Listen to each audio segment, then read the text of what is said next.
තෙරුවන් සරණයි හැමදෙනාටම. අදත් අපි සූදානම් වන්නේ අපේ සුපුරුදු දහම් හමුව ධර්ම සාකච්ඡාව පවත්වන්නට.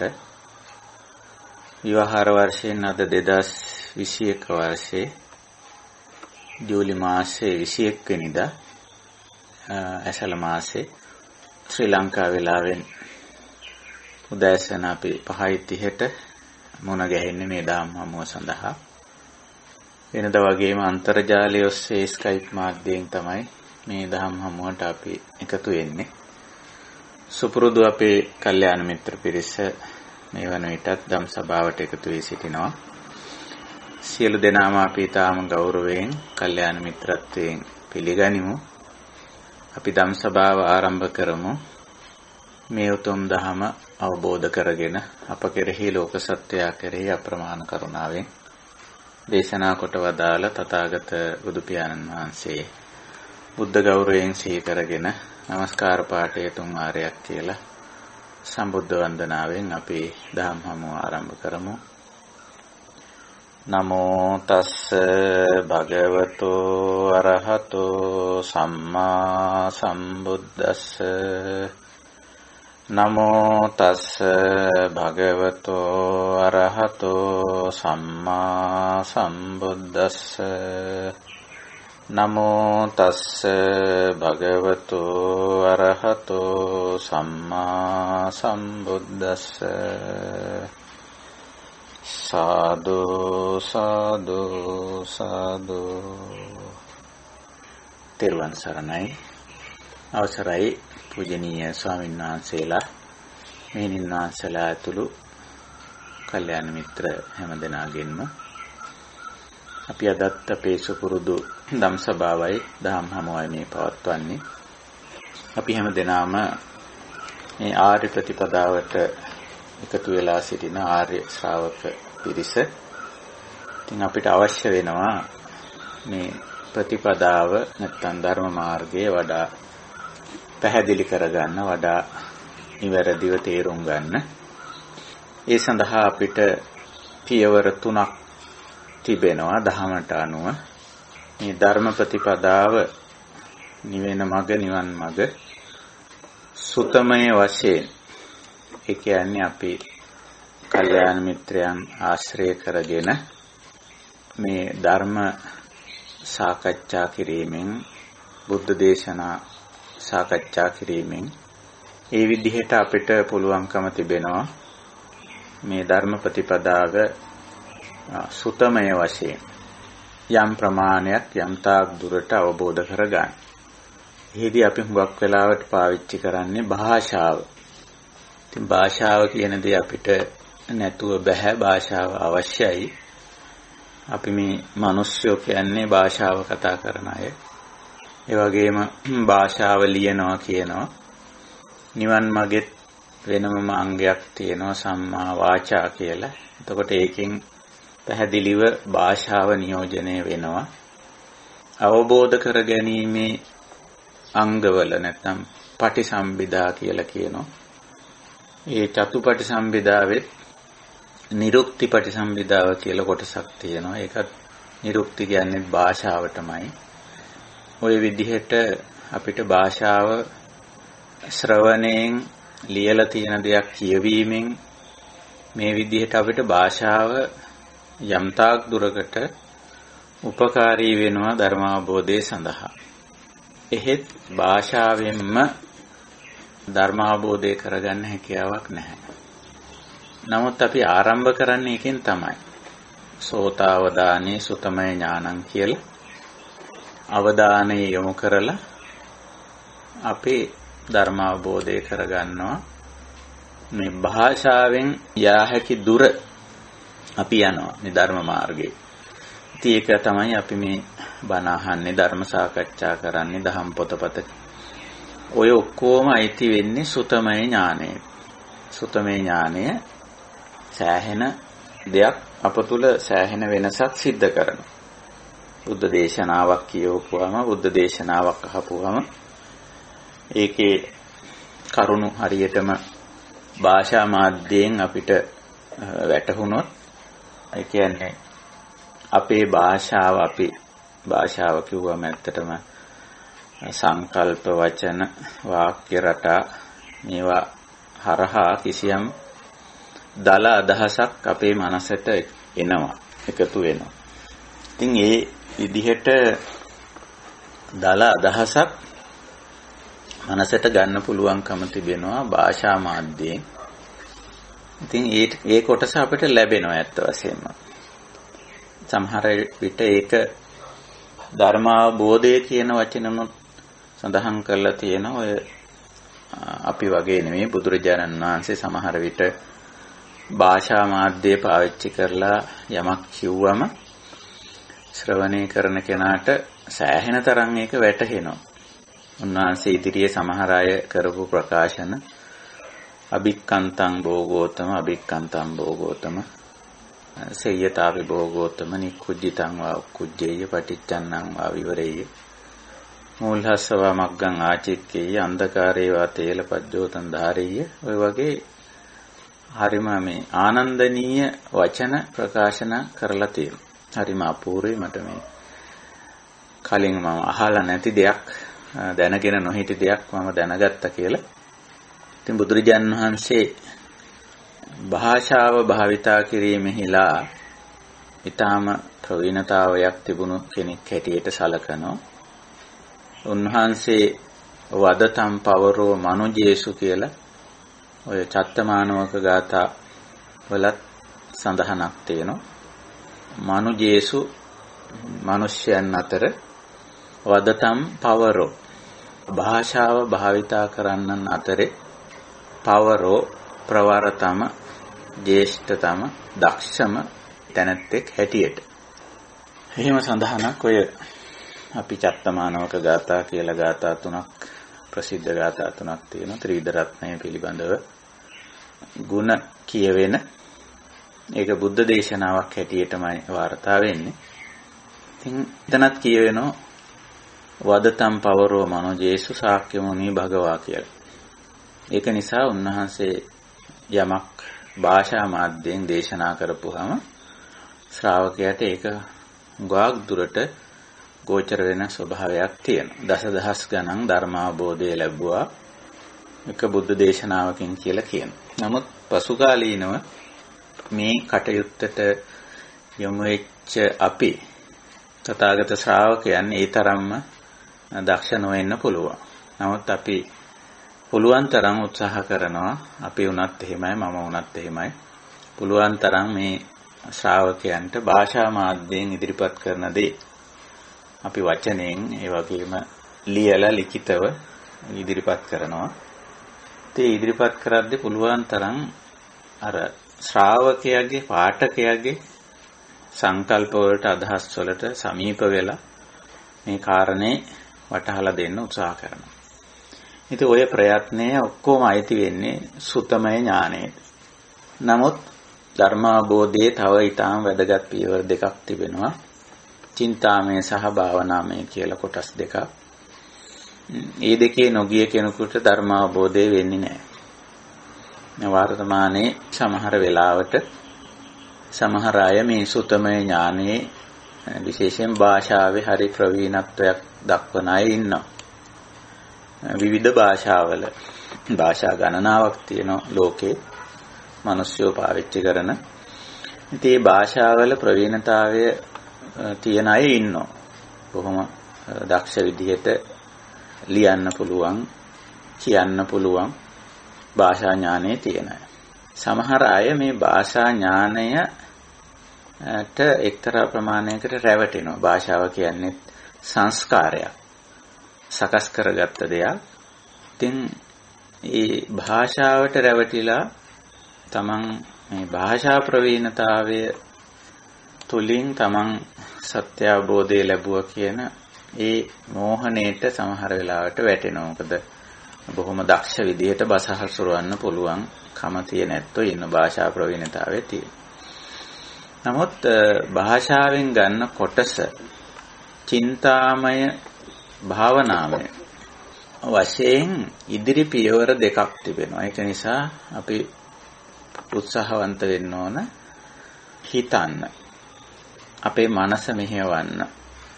මේ අපි දහමෙන් තේරුම් ගත්ත දේ, අවබෝධ කරගත්ත දේ ඔස්සේ නිතරම මේ අපේ ඇහැට පේන දේ, කනට ඇහෙන දේ, නාසයට, දිවට, කයට දැනෙන දේ කියලා, මනසට වැටහෙන දේ කියලා අපේ තියෙන යම්කිසි ඉන්ද්‍රියාරම්මන කොටසක් අපි නිතරම ලබා ගන්නවා. ඒවා පොතෙන් පතෙන් ගන්න ඒවා නෙවෙයි. පසින්දුරංගෙන් සහ මනසෙන් ගන්න දේවල්. අන්න ඒවා එක්ක මනසින් ඒවා සංසන්දනය කරලා, මනසින් ඒවා පිළිබඳව යම්කිසි ආකාරයක හිතලා කල්පනා කරලා බලලා අර ඉගෙනගත්ත සුතමය වශයෙන් ඉගෙනගත්ත ඒ කාරණේ චින්තාමය වශයෙන් සංසුන්ව විවේකීව අපක්ෂපාතීව විවෘතව ගලපලා විමසලා බලන්න. චින්තාමය කොටස. එතකොට අපිට ඒ කොටසේ ඥානය වර්ධනය වෙනවා. ඊළඟට තියෙනවා භාවනාමය ඥානය කියලා. භාවේති කියන්නේ අපි දන්නවා අර අපි සුතමේ චින්තාමය වශයෙන් දැනගත්ත අවබෝධ කරගත්ත දේ ක්‍රියාත්මක කරන අවස්ථාවක්. ක්‍රියාත්මක කරන අවස්ථාවක්. ඉතින් අපි ක්‍රියාත්මක කරලත් බලනවා ඒක. එතකොට තවදුරටත් මේකේ සත්‍ය අසත්‍ය භාවය ප්‍රත්‍යක්ෂ වෙන ඔප්පු වෙනවා කියලා අපි ඒකට සිංහලෙන් කියනවා. ප්‍රූව් වෙනවා කියලා, ඔප්පු වෙනවා කියලා. ඉතින් එහෙමයි. ඉතින් මේ පියවරත් පැන්නම තමයි කෙනෙක් සත්‍ය අවබෝධය ලැබුවා කියලා කියන්නේ.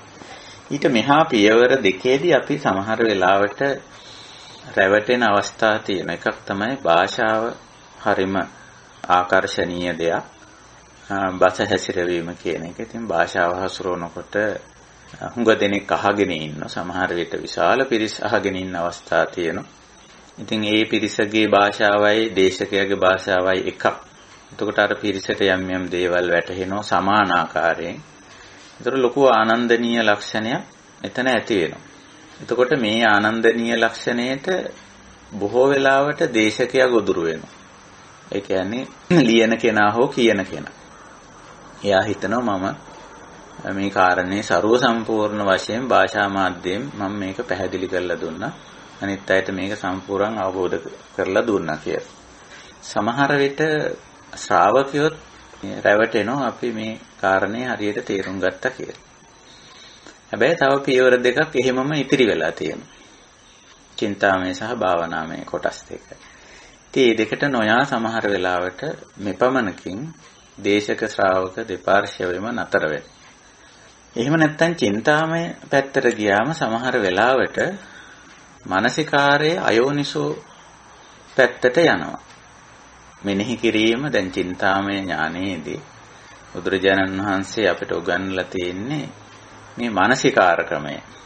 බොහෝ තැන්වල මෙනෙහි කරලා බලනවා, නැවත නැවත සිතලා බලනවා, කරුණු ගලපලා බලනවා, සංසන්දනය කරලා බලනවා. මානසින් කරන්නේ මේක. වෙනත් කෙනෙක් එක්ක නෙමෙයි. තර්ක විතර්ක දාගෙන බාහිර පිරිස එක්ක කරන වැඩක් නෙමෙයි මේක. මේක තමන්ම කරුණු ගලපා නිවැරදිව හිතන්න පුරුදු කරගෙන ඒ පැත්තට හිතන ක්‍රමයක්.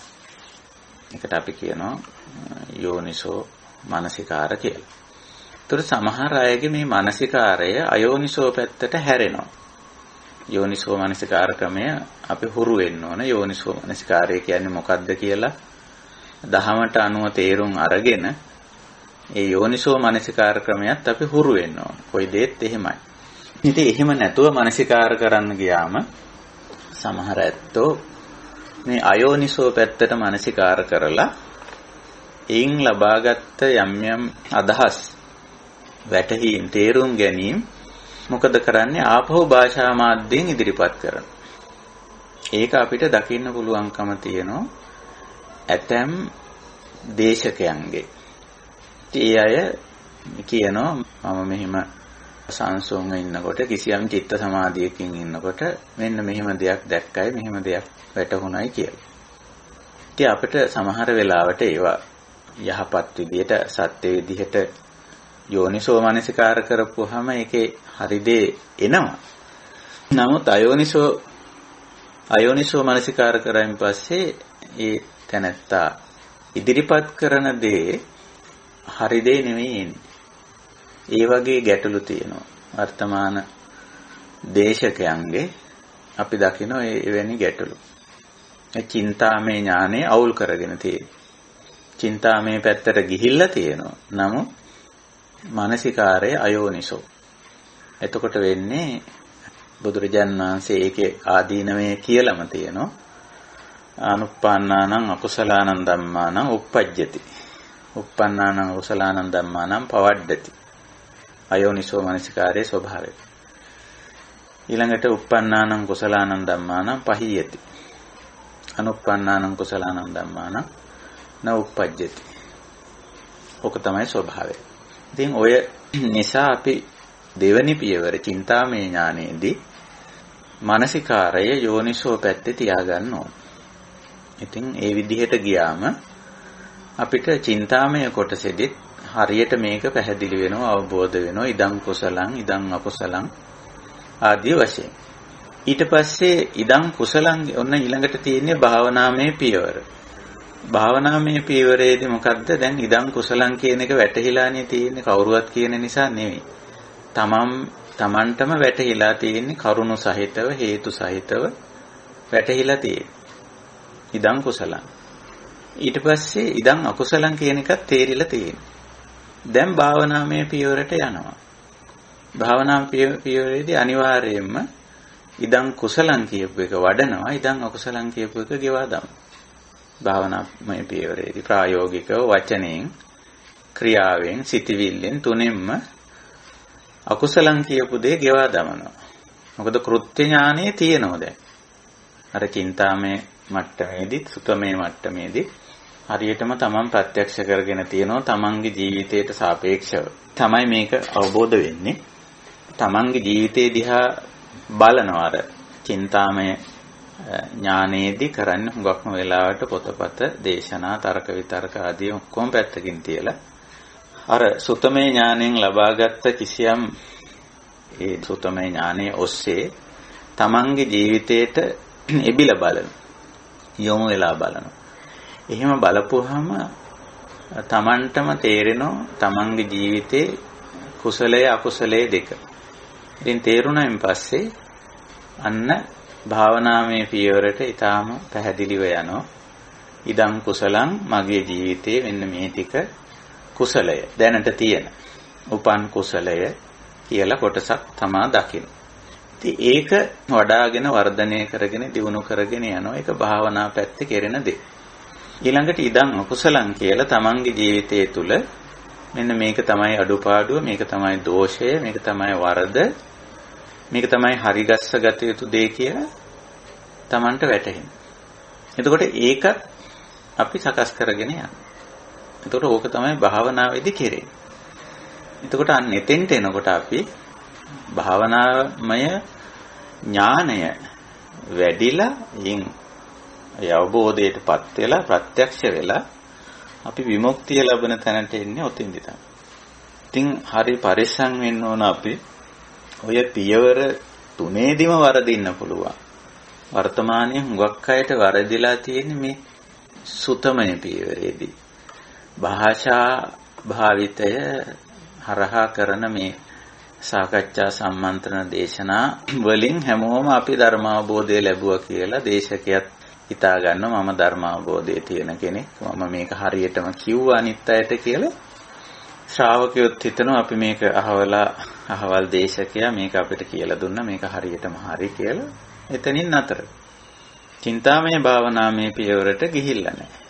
ඉතින් අනිත් එක තමයි මේ සුතමය ඥාණයෙන් සමහර වෙලාවට අපි අමන්දානන්දයටපත් වෙනවා, මෝහණය වෙනවා. දේශකයන්ට මෝහණය වෙනවා. දේශකයා කියන දේම සත්‍යයි අනිත් ඔක්කොම අසත්‍යයි කියලා වැරදි නිගමනවලට එනවා.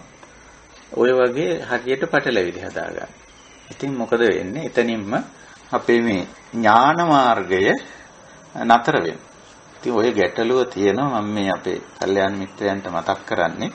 ඉතින් පහුගිය දවසකත් මම මේ අපි කරන ධර්ම සාකච්ඡාවක් තියෙන ඇත්තටම ස්වාමීන් වහන්සේලා එකතු වෙලා අපි රාත්‍රී කාලයේ සූම් තාක්ෂණයෙන් ස්වාමීන් වහන්සේලාගේ ධර්ම අවබෝධය පිණිස අපි දැනට ධර්ම සාකච්ඡාවක් කරගෙන යනවා. ඉතින් ඒ සාකච්ඡාවේදී ඔය වගේ ගැටලුවක් පැන නැංගා. ඒ සාකච්ඡාවට ඔය භාෂා ප්‍රවීණතාවයේ තියෙන යම් කෙනෙක් සම්බන්ධ කරගෙන තිබුණා. එතකොට දැන් ඒ තැනත්තා මේ භාෂා ප්‍රවීණතාවයේ විසින් තමන් පාලි භාෂාව පිළිබඳ ලොකු ප්‍රවීණතාවයක් තියෙන කෙනෙක්. ඒක ඇත්ත.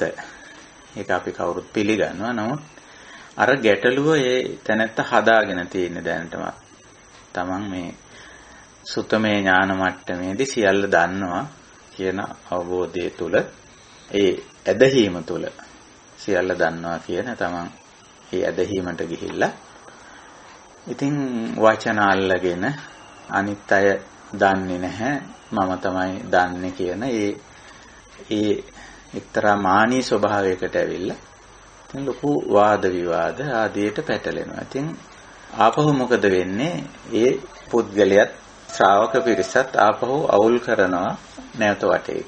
ඉතින් මේ වගේ අරුබුද අපිට මේ ධර්ම සංഭാෂණවල ධර්ම සාකච්ඡාවලදී අපිට මොන ගැහෙන්න පුළුවන්. ඉතින් එතෙන්දී අපි හුඟක් සැලකිලිමත් වෙන්න ඕන. මෙන්න මේ පියවර තුනේ පරිස්සමින් යන්න. සුතමේ ඥාණයෙන් කවදාවත් තමන් ධර්ම අවබෝධය ලැබුවයි කියන නිගමනයට එන්න හොඳ නැහැ. එහෙම එන්න හොඳ නැහැ. චින්තාමය භාවනාමය පියවරවල අපි ඉදිරියට යන්න ඕන.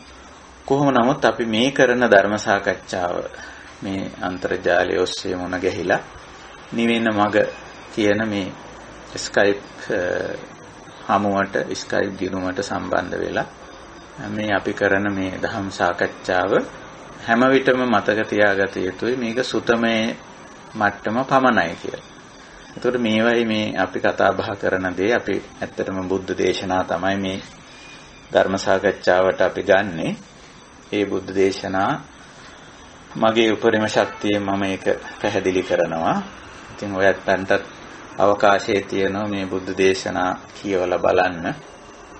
ඒවට දැන් පහසුකම් අපිට තියෙනවා අන්තර්ජාලය ඔස්සේ මේවා සකස් වෙලා තියෙනවා. පොතපතත් මුද්‍රිත පොතපතත් තියෙනවා. ඉතින් ඒවා කියවලා බලලා අපිට අවශ්‍ය දේ මේ සූත්‍රවල උනත් නොඑක් දේවල් අතිරේක විස්තර තියෙනවා. නැතුව නෙමෙයි අපි දන්නවා සූත්‍රය සමහර ඒවායි සූත්‍ර නිදානයක් තියෙනවා. දීර්ඝ නිදානයක්. පසුබිම් කතන්දරයක් තියෙනවා. ඊට අමතරව උපමා රූපක නිදර්ශන වගේ දේවලුත් තියෙනවා. සමකාලීන ඉන්දියානු සමාජයේ විස්තර තියෙනවා. ඓතිහාසික පුවත් තියෙනවා. නොඑක් දේවල් තියෙනවා මේ සූත්‍රවල උනත් ඇතුළත් වෙලා තියෙනවා. ඉතින් ඒවා පසුපස යන්න අවශ්‍ය නැහැ. අපි මේ ලබා ගන්න ඍජුවම ධර්ම අවබෝධය ලබා ගැනීම ඉලක්ක කරගන්න. එතකොට අපි සූත්‍රයක් සාකච්ඡා කළා. අතිරේක දේවල් ටික ඒ සූත්‍රයේ යම්කිසි සැරසිල්ලක් හැටියට ඉතින් මහරහතන් වහන්සේලා නෙමේ සූත්‍ර සකස් කරා කියලා අපි පිළිගන්නේ පළවෙනි ධර්ම සංගායනාවේදී. ඉතින් උන්වහන්සේලා හිතලා මේ මුල් සූත්‍රවල ඒ කියන්නේ දීඝනිකාය මජ්ක්‍ධිම නිකාය වගේ සූත්‍රවලදී ධර්ම සූත්‍රයකට අතිරේක විස්තර ගොඩක් එකතු කරලා තියෙනවා. නමුත් සංයුත්ත නිකාය, අංගුත්තර නිකාය, කුද්දක නිකාය වගේ වට යනකොට ඒවා අයින් කරලා තියෙනවා. මුල් ඒවායේ කියවිච්ච සමහර දේවල්ම තමයි නැවත කියන්න තියෙන්නේ නිසා. නමුත් අර මුල් සූත්‍රවල දීර්ඝ අතිරේක තොරතුරු අතිරේක විස්තර ගොඩක් දේවල් තියෙනවා. එතකොට සමහර වෙලාවට අපි ওই සාහිත්‍ය කතන්දර ව්‍යාකරණ ප්‍රභේද ඕව පසුපස යන්න ඉඩ තියෙනවා. එතකොට අපේ ගමන වරදිනවා. අපි නිතරම අර චතුසත්‍ය ඉලක්ක කරගෙන නිවන ඉලක්ක කරගෙන මේ ගමන යා යුතුයි. එතකොට අතිරේක පටලැවිලි ගොඩනගෙන්නේ නැහැ. අතිරේක අර්බුද පැන නගින්නේ නැහැ. ඒක නිසා මේ කාරණේ අපි මතක තියාගෙන අත්‍යවශ්‍ය දේ මේ සූත්‍රයක් සාකච්ඡා කරනකොට වුණත් මම වුණත් සමහර වෙලාවට මේවයි තියෙන අතිරේක විස්තර ඉදිරිපත් කරන අවස්ථා තියෙනවා. ඉතින් මම ඒව බොහොම සංක්ෂේපයෙන් තමයි ඉදිරිපත් කරන්නේ. නමුත් ඒවා ඒ තරම ලොකුවට සැලකිල්ලට ගන්න අවශ්‍ය නැහැ. හරියටම අපේ ධර්ම මාර්ගයට අපිට අවශ්‍ය කරන මේ දේ අපි උකහා ගන්න ඕනේ. ඒක තමයි අත්‍යවශ්‍ය දේ. ඉතින් එහෙම ගත්තම අපිට බොහොම පහසුවෙන් ධර්ම අවබෝධය ලබා ගන්න පුළුවන්කම තියෙනවා. මේ ගමන ඉස්සරහට යන්න පුළුවන්. සුතමේ ඥාණයෙන් ගන්න පුළුවන් උපරිම දේ අපිට ගත හැකි වෙනවා. ඒකයි තියෙන්නේ. අනිත් එක දැන් ත්‍රිපිටකය කියලා ගත්තම සූත්‍ර පිටකයක් තියෙනවා. සූත්‍ර දහස් ගණනක් තියෙනවා.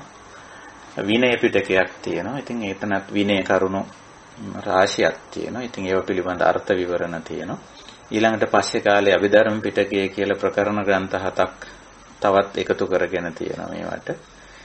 මීට අමතරව මේ හැම එකටම ලියවිච්ච අර්ථ කතා, අට කතා, අටුවා තියෙනවා. ඒ දෙකම පදනම් කරගෙන ලියවිච්ච අප්‍රමාණ විවරණ ග්‍රන්ථ තියෙනවා, විවරණ දේශනා තියෙනවා. ඉතින් ඒ ඔක්කොම කියවන්න අහන්න අවශ්‍යත් නැහැ. එහෙම හිතුවොත් එහෙම ඒක තවත් ලොකු මුලාවක් වෙනවා. ඒ සියල්ල අහලා කියවලා ධර්ම අවබෝධය ලැබනවා කිව්වොත් ඒක ලොකු මුලාවක්. එහෙම අවශ්‍ය නැහැ. මේ චතුසත්‍ය කියන එක නිතරම අපේ මනසේ ඉලක්කයේ මනසේ අපි තේරුම් අරන් තියෙන්න ඕන. බුද්ධ දේශනාවේ හරය කේන්ද්‍රීය දේශනාව මුළු බුදු සමය වෙන්නේ චතුසත්‍ය. දුක්ඛ ආර්ය සත්‍ය, දුක්ඛ සමුදය ආර්ය සත්‍ය, දුක්ඛ නිරෝධ ආර්ය සත්‍ය, දුක්ඛ නිරෝධ ගාමිනී පටිපදා ආර්ය සත්‍ය. මේ හතර. ඉතින් ඒක ඔස්සේ තමයි මේ ඔස්සේ ගිහිල්ලා ඉලක්කය නිබ්බාන. ඕක තියාගත්තම ඔය පැහැදිලි අදහස තියාගත්තම ඕකට සම්බන්ධ නැති දේවල් අපිට හරි පහසුවෙන් පැත්තකට කරන්න පුළුවන්. ත්‍රිපිටකයේ පවා තියෙන. හරිම පැහැදිලිව මේ හොඳයි ඒක අපි පැත්තකින් තියමු. ඒක මේ කාර්යයට අදාළ නැහැ. ත්‍රිපිටකයේ තියෙන එක බෑ. සූත්‍රයේ තියෙන එක ඇත්ත. අටුවාවේ තියෙන එක ඇත්ත. ඒ වුණාට අපිට මේක පහසුවෙන් මෙහෙම පැත්තකින් තියලා තියන්න පුළුවන්. අයින් කරලා තියන්න පුළුවන්. ඉතින් ඒ විදිහට අපිට පුළුවන්කම තියෙනවා මෙන්න මේ අපේ ඉලක්කයට හරියටම සූත්‍රයක විනයේ අභිධර්මයේ හෝ අටුවාවක හෝ එහෙම නැත්නම් නූතන දේශකේ නූතනේ ලියලා තියෙන පොතක් ලියලා තියෙනගේ පොතක් කියවීමේදී හෝ හරියටම අත්‍යවශ්‍ය ටික ගන්න. ඉතින් මම ඕකට පොඩි උපමාවකුත් කියන්න කැමතියි. කාලය පොඩ්ඩක් ගත වුණත් අපි හැමෝම දන්නවා මේ අඹ ගෙඩියක් අපි ගත්තොත් අපි හිතමු මේක ඉදිලා දැන් කන්න සුදුසු අඹ ගෙඩියක් කියලා. එතකොට මේ අඹ ගෙඩියේ තියෙන පිටින් පොත්තක් තියෙනවා. ලෙල්ලක් තියෙනවා.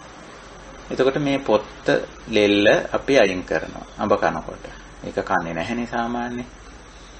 ඊළඟට මදේ තියෙනවා. ඊළඟට ඇටයක් තියෙනවා. එතකොට අපි ඇටෙත් අයින් කරනවා. අයින් කරලා අඹ මදේ තමයි අපි කන්නේ. කන කොටසට අපි මදේ කියනවා අඹ ගෙඩියේ. දැන් අපි බලපුවාම මේ අපි කන මොහොත දක්වා මේ අඹ මදය ආරක්ෂා වීම සඳහා මොකද්ද උපකාරී වුනේ? උපකාරී වුනේ අඹ පොත්තනේ, අඹ ලෙල්ල. ඒක තිබ්බේ නැත්තම් අර අඹ රසවත් අඹ මදේ රැකෙන්නේ නැහැ, ආරක්ෂා වෙන්නේ නැහැ. ඊළඟට මේකේ අඹ ඇටේ කියලා එකක් තියෙන. ඒකත් අපි කන්නේ නැහැ. ඒකත් අපි පැත්තකට දානවා. අඹ ඇටේ කාර්යය මොකද්ද? මෙවැනි අඹ මදයක්, රසවත් අඹ මදයක් නිපදෙව්වේ අඹ ඇටේ. අඹ ඇටේ තමයි ඒක කළේ. ඊළඟටත් මේක නිපදවන්න ඕන නිසා තමයි අඹ ගෙඩියට අඹ ඇටයක් එකතු වෙලා තියෙන සබාදහම විසින්. බීජය කියලා අපි ඒකට කියනවා. එතකොට මේ අඹ ඇටේ තමයි මහ පොළොවට වැටිලා පොළොවේ සාරය උරාගෙන ගහක් වෙලා අතු ඉති මල් හැදිලා පළ දරන්නේ. අන්න පළ දරනකොට ආපහු අපිට අඹ මදය ලැබෙනවා. එතකොට නැවත වතාවක් අඹ මදයක් ලබා ගන්න අවශ්‍ය නම් අනිවාර්යයෙන්ම අපිට මේ අඹ ඇටේ පැල කරන්න වෙනවානේ. එතකොට දැන් මේ අඹ පරම්පරාව ඉස්සරහට යන්න, අඹ මද පරම්පරාව ඉස්සරහට යන්න නම් අඹ ඇට අවශ්‍ය වෙනවා. ඒක අපි කවුරුත් පිළිගන්න. ඊළඟට නිපද වෙච්ච අඹ මදේ රැකෙන්න නම් අඹ පොත්තයි අඹ ලෙල්ලයි අවශ්‍ය වෙනවා. ඒ වගේ අපේ මේ දහමෙන් අපි ලබන ඵලය අඹ මදේ වගේ. හැබැයි මේ අඹ මදේ අනිවාර්යයෙන්ම අර පොත්ත ලෙල්ල ඇටය අන්තර්ගතයි. ඒවට වටිනාකමකුත් තියෙනවා. පැහැදිලි වටිනාකමක් තියෙන ඒවට. ඒක නිසා අපි ඒක අඹ මදේ හැටියට හිතා ගන්න හොඳ නෑ. ඒක නිසා අපි ලෙල්ල පොත්ත කන්න යන්න හොඳ නෑ. ඇටේ කන්න යන්නත් හොඳ නෑ. ඇටේ කෑවොත් එහෙම ඊළඟ බීජය ඊළඟ අඹ ගහ හැදෙන්නේ නෑ. අපිටත් වැඩක් නෑ ඇටේ කෑවට. ඊළඟට පොත්ත ලෙල්ල කන්නේ නෑ කොහොමදත් ඒක කෑවත් අපිට අවශ්‍ය දේ ලැබෙන්නේ නෑ. ඉතින් ওই විදිහට මේ පොත්තේ ලෙල්ලේ ඇටේ කාර්යය හොඳට තේරුම් අරගෙන ඒ පොත්ත ලෙල්ල ඇටේ අපි පැත්තකට කරනවා. ඒකේ වටිනාකම අපි බාල කරන්නේ කොයි වෙලාවකවත්. ඒ පොත්තෙන් ලෙල්ලෙන් ඇටෙන් කෙරෙන විශාල කාර්යභාරයක් තියෙනවා. ඉතින් ඒක අපි මේ විදිහට මේ ධර්ම ප්‍රතිපදාවෙත් ඒවට ගරු කරලා ඇටේ තවදුරටත් ආරක්ෂා කරගෙන යන ඇත්තන්ට ඒක ආරක්ෂා කරගෙන යන්න පුළුවන්. ඉතින් අපි නිවන් දැක්කම කොහොමදත් ඇටෙත් අපි අනවත පැල කරන්නේ ඇටේ කීන බීජ අවිරෝල්හ ඡන්දා ආයි පැල කිරීමට තියෙන කැමැත්ත නැහැ. මෙච්චර කාලයක් මේ අඹ මදේ දිගට ආවේ මෙහෙමයි. ඒ වුණාට ඒක ආයි පැල කරන්න තියෙන උවමනාවක් නැහැ. ඒක මහා සියුම් කාරණයක්. එතනින් ඒක අවසන්. ඒකයි ස්වභාවය. ආයි බීජ පැල කිරීමක් නැහැ. මේ අඹ පරම්පරාව ගෙන යෑමක් නැහැ. අඹ රසයේ විඳලා ඒක ඉවර. හැබැයි උපමාව ටිකක් ඕලාරිකයි මම ඉදිරිපත් කර උපමාව. මට ඊට වැඩිය හොයා ගන්න තරම් උපමාවක් මට තිබ්බේ නැහැ. මම ඒකයි ඔය කාරණේ කිව්වේ. ඉතින් ඔය ඇත්තන්ට ඕක වටහා ගන්න ඕනේ. දැන් වර්තමානයේ මේ අඹ ඉදිරිපත් කිරීමේදී සමහර අය මේකේ ලෙල්ල පොත්ත කන අය බවට පත් වෙලා තියෙනවා. සමහර අය ඇටේ ලොකු කරගෙන ඉතින් ඒ පැත්තේ වැඩ කරගෙන යන අයත් ඉන්නවා. හැබැයි බුදුහාමුදුරුව අපට ඉගැන්වුවේ මදේ කන්න. ඒක නිසා අපි මදේ හොයා ගන්න ඕන. මදේ තමයි චතුසත්‍ය හා ඒ තුලින් ලබන නිබ්බාන නිවීම සැනසීම. ඒක ආයේ ඊළඟ භවයකදී ඊළඟ තැනකදී කරන වැඩක් නෙවෙයි. මේ ජීවිතේදීම කරන වැඩක්. ඉතින් ওই කාරණේ තේරුම් ගත්තේ නැති ඇත්තෝ ඇටේ ලෙල්ලේ වැඩ පොත්තේ වැඩ කර ඉන්නවා වෙන්න පුළුවන්. අපි මදේ ගැන කතා කරපුවාම ඒගොල්ලන්ට සමහර වෙලාවට කේන්ති යනවා, ප්‍රකෝප වෙනවා, දොස් කියනවා. මෙච්චර වටින දෙයක් මේ ලෙල්ල, මෙච්චර වටින දෙයක් මේ ඇටේ, මෙච්චර වටින දෙයක් පොත්ත කියලා දොස් කියන්නේ ඉඩ තියෙනවා. ඒකට කමක් නැහැ. අපි ඒක සංසුම් මනසින්, තැම්පත් මනසකින් අපි ඒක බාරගමු.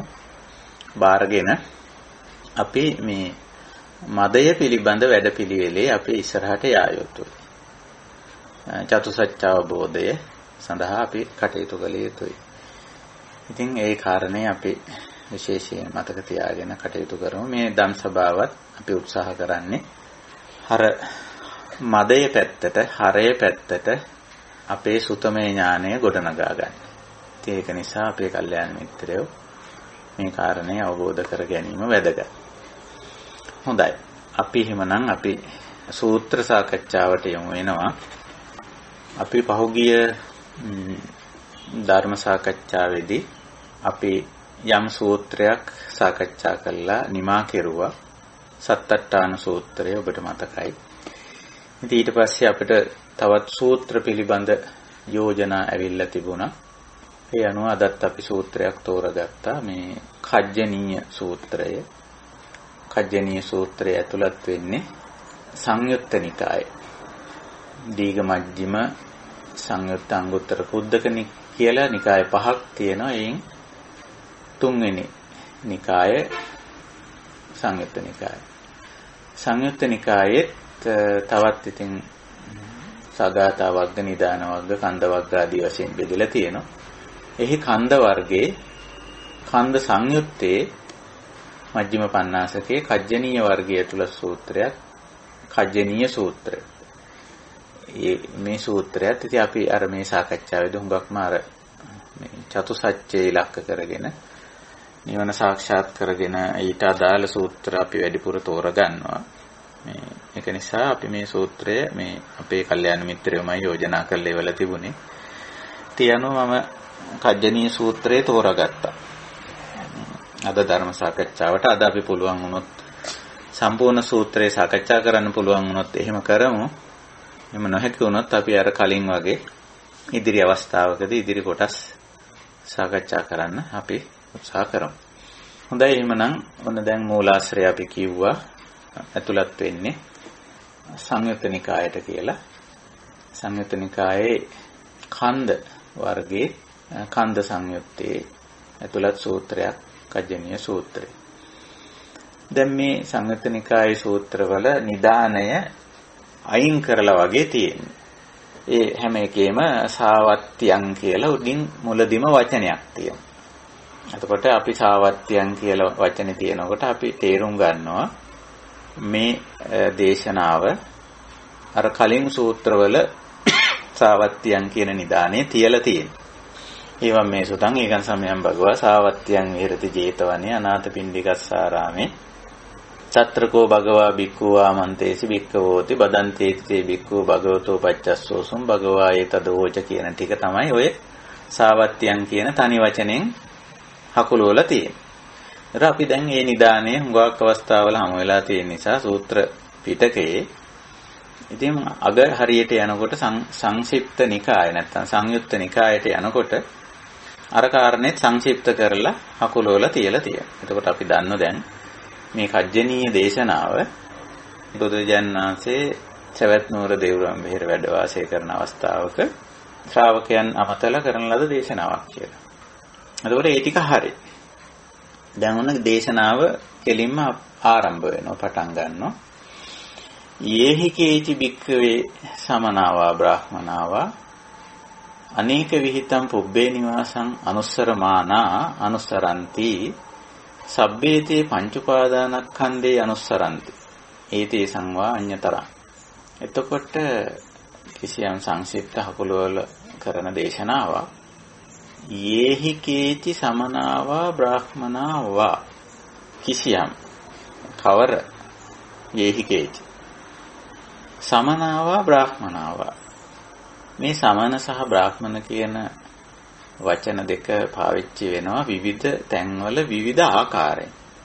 එතකොට මේ ආකාරය අනුව අපි තේරුම් ගන්න ඕන මෙතන සමනාවා බ්‍රාහ්මනාවා කිව්වම ගිහි පැවිදි කියලාත් අපිට ගන්න පුළුවන්. ගිහි සම්ප්‍රදායේ ඉන්නේ නැත්තොයි පැවිදි සම්ප්‍රදායේ ඉන්නේ නැත්තොයි. මේ බ්‍රාහ්මනා කියන වචනේ යේහි කේචි සමනාවා බ්‍රාහ්මනාවා කිසියම් අපි ගිහි කෙනෙක් හෝ පැවිදි කෙනෙක් කියලා ගන්න පුළුවන්. ඒ කියන්නේ ගිහි සම්ප්‍රදායේ ඉන්න හෝ පැවිදි සම්ප්‍රදායේ ඉන්න කියලා.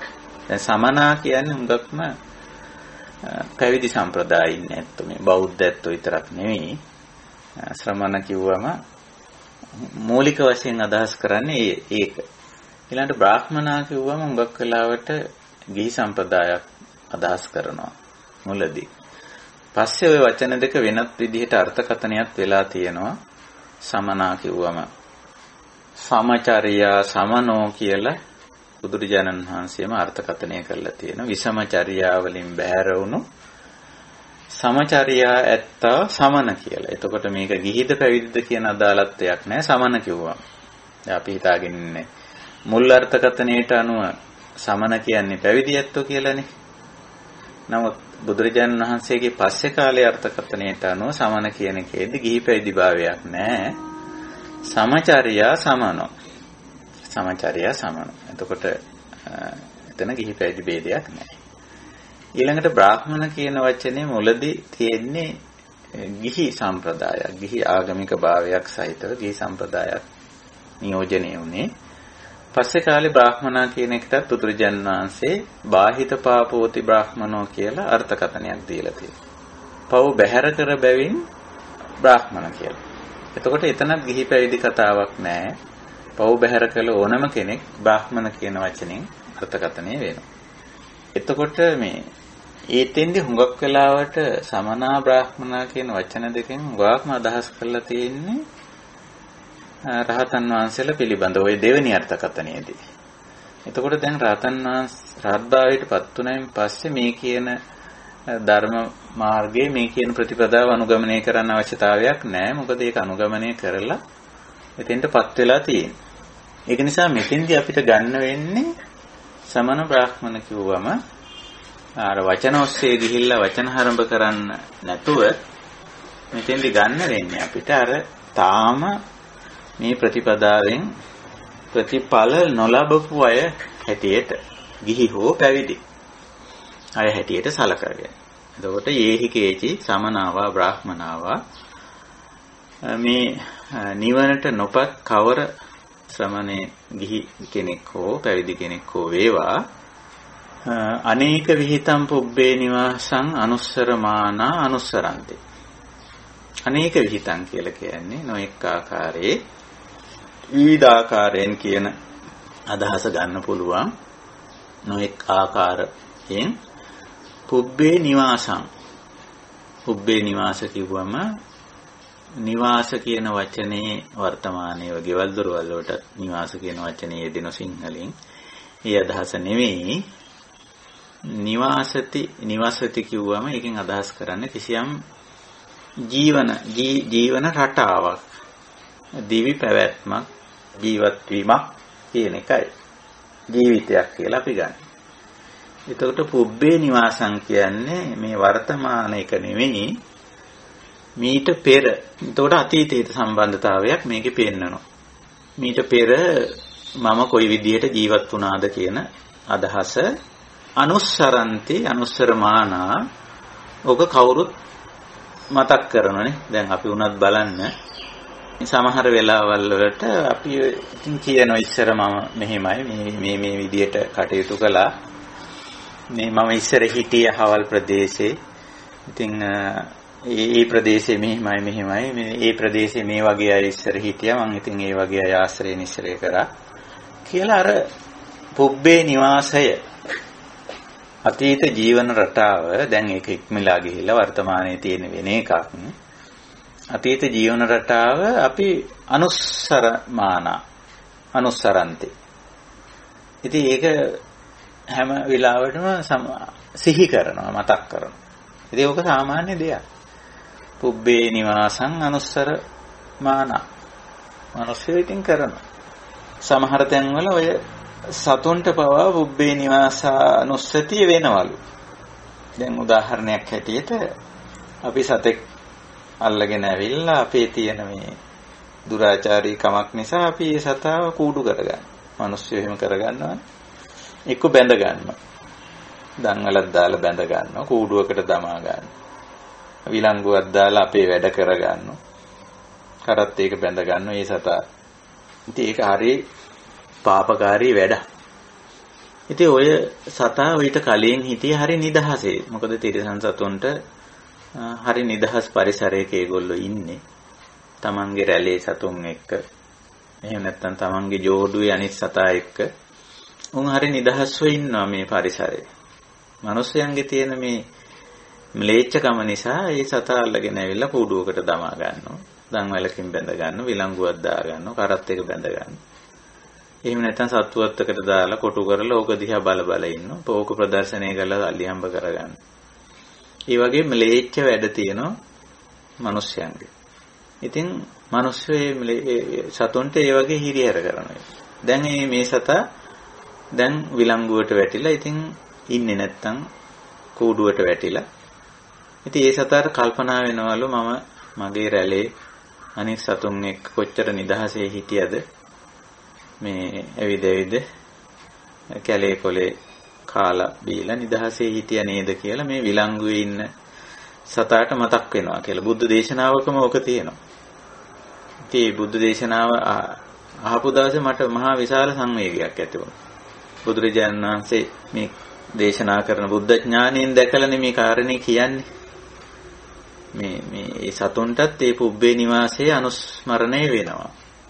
මම කොච්චර නිදහසේ මගේ රැළේ අනිත් සතුන් එක්ක ඇවිද කොල කකා මේ ඇතෙක් ගැන කියන වෙලාවක කියන්නේ. රාජහස්තිය රජුරුවන්ගේ ඇතේ රජුරුවන්ගේ රාජහස්තිය වෙලා දැන් ඉන්නේ මේ සතා. ඉතින් සියලු සැප පහසුකම් ඒ සතාට ලැබෙනවා. ඒ වුණාට ඌට කල්පනා වෙන්නේම මේ රජමාලිගාවේ ඇත්ගොවෝ ඉන්නවා, වෛද්‍යවරයෙක් ඉන්නවා, හැම වෙලාවෙම අවශ්‍ය හැම දෙයක්ම ලැබෙනවා, නාවනවා, පිරිසිදු කරනවා, අන්දනවා. ඉතින් පිටින් බලපුවම හරි ලොකු සැප සම්පත් මේ සතාට ලැබිලා කියලා. ඒ වුණාට ඒ හැම දෙයක් මැද්දෙම උට කල්පනා වෙනවලු.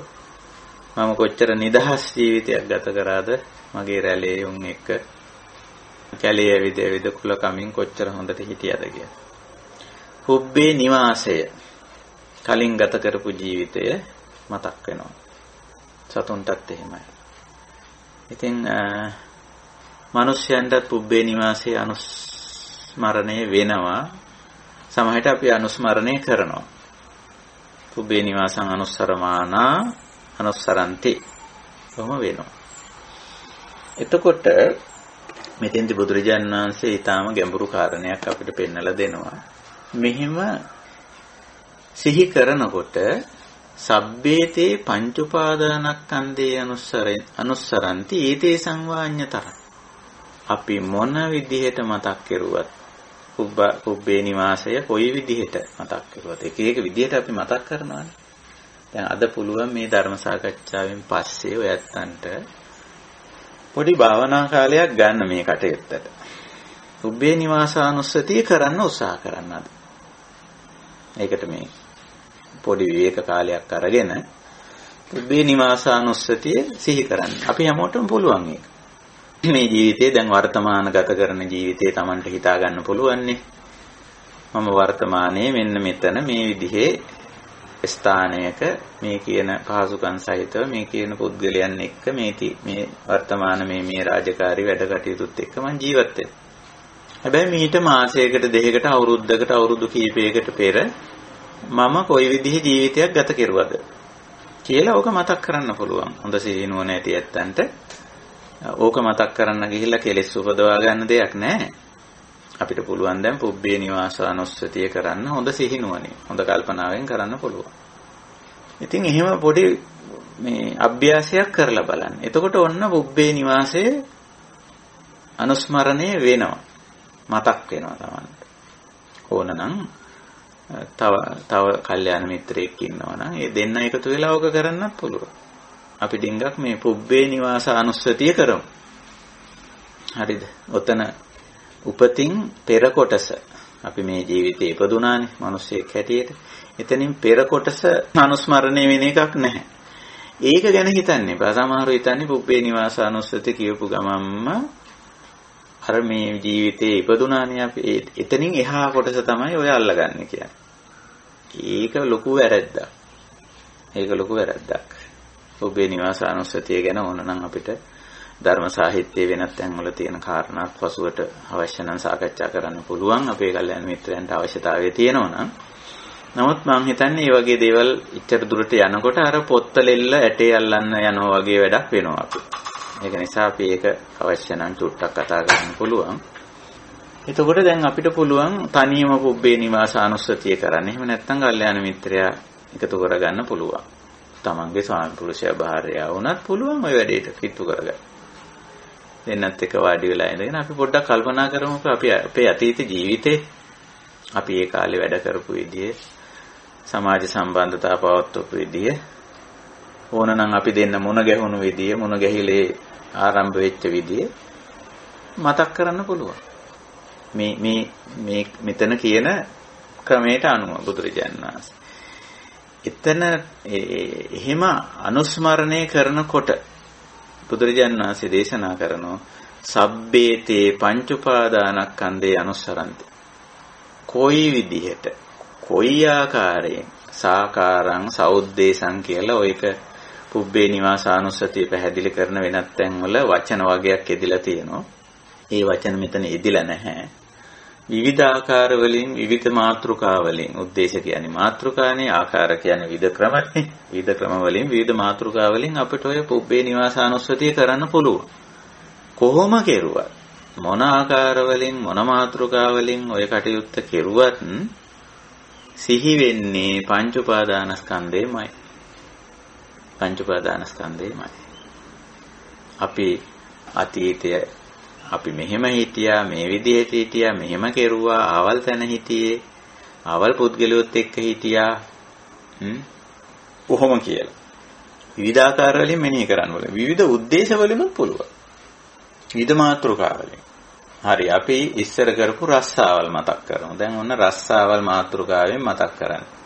පුබ්බේ නිවාසය කරන්න. එහෙම නැත්නම් අපි ඉස්සර කරපු වැඩ. අපි ඉස්සර ආශ්‍රය කරපු මිත්‍රයෝ කවුද? මිනිස්සුયો කවුද? එහෙම ಉದ್ದೇಶ වලින් යන්නත් පුළුවන්, මාත්‍රිකා වලින් යන්නත් පුළුවන්. කොහොම ගියත් බුදුරජාණන් වහන්සේ දේශනා කරනවා අපිට හමු වෙන්නේ අපි මතක් කරන්නේ පංච උපාදානස්කන්ධයමයි. පංච උපාදානස්කන්ධයමයි. ඉතින් හොඳයි. ඕක තව ටිකක් අපි ඉස්සරහට යමු සූත්‍රයේ. හරිම වැදගත් සූත්‍රයක් මේක. අපිට මේ ධර්ම අවබෝධය සඳහා වැදගත් වෙන. ඔන්න දැන් ඔය පුබ්බේ නිවාසානුස්සතිය සිද්ධ වෙන ආකාරය බුදුරජාණන් වහන්සේ ඊළඟ ඡේදයෙන් පැහැදිලි කරනවා. ඒව රූපෝ අහෝසින් අතීත මද්දානන්ති ඉති වාහි භික්කවේ අනුස්සරමානෝ රූපං ඒව අනුස්සරන්ති අතීත මද්දාන. මේ අතීත කාලේ ඉස්සර පෙර ඒව රූපෝ අහෝසින් මෙන්න මෙහිම අහෝසින් කියන්නේ මෙහිමයි අපි මේ දේවල් අපිට තිබුණා ආදී වශයෙන් අපි ඔය එහෙම මතක් කරනවානේ මට මේවා තිබුණා කියලා අනුස්සරමානෝ එහෙම සිහි කරනකොට ශ්‍රාවකෙයිනි රූපං ඒව අනුස්සරන්ති බලනකොට මතක් කරලා තියෙන්නේ එක්කෝ රූප ධර්මයක්. ඔය සතර මහා භූත වලට අයිති සතර මහා භූතයක් එහෙම නැත්නම් උපාදාය රූපයක් තමයි මේ මතක් කරලා තියෙන්නේ. වෙන මොකද්ද? වෙන දෙයක් නෙමෙයි. ඒවං වදමානෝ අහෝසින් අතීත මද්දානන්ති ඉතිවා භික්කවේ අනුස්සරමානෝ වේදනං ඒව අනුස්සරන්ති. එහෙම නැත්නම්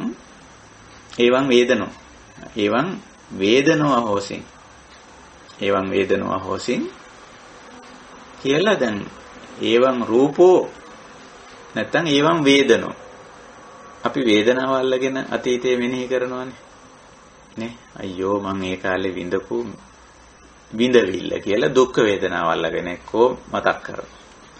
එහෙම නැත්නම් අනේ අපි කොච්චර සතුටෙන් හිටියට සන්තෝෂයෙන් හිටියද මේ විදියට හිටියනේ හරි සතුටෙන් අහවල් තැන අහවල් දවසේ අහවල් වෙලාවේ අහවල් අයත් එක්ක කොච්චර සතුටෙන් හිටියද කියලා වේදනාව මෙනෙහි කරනවා.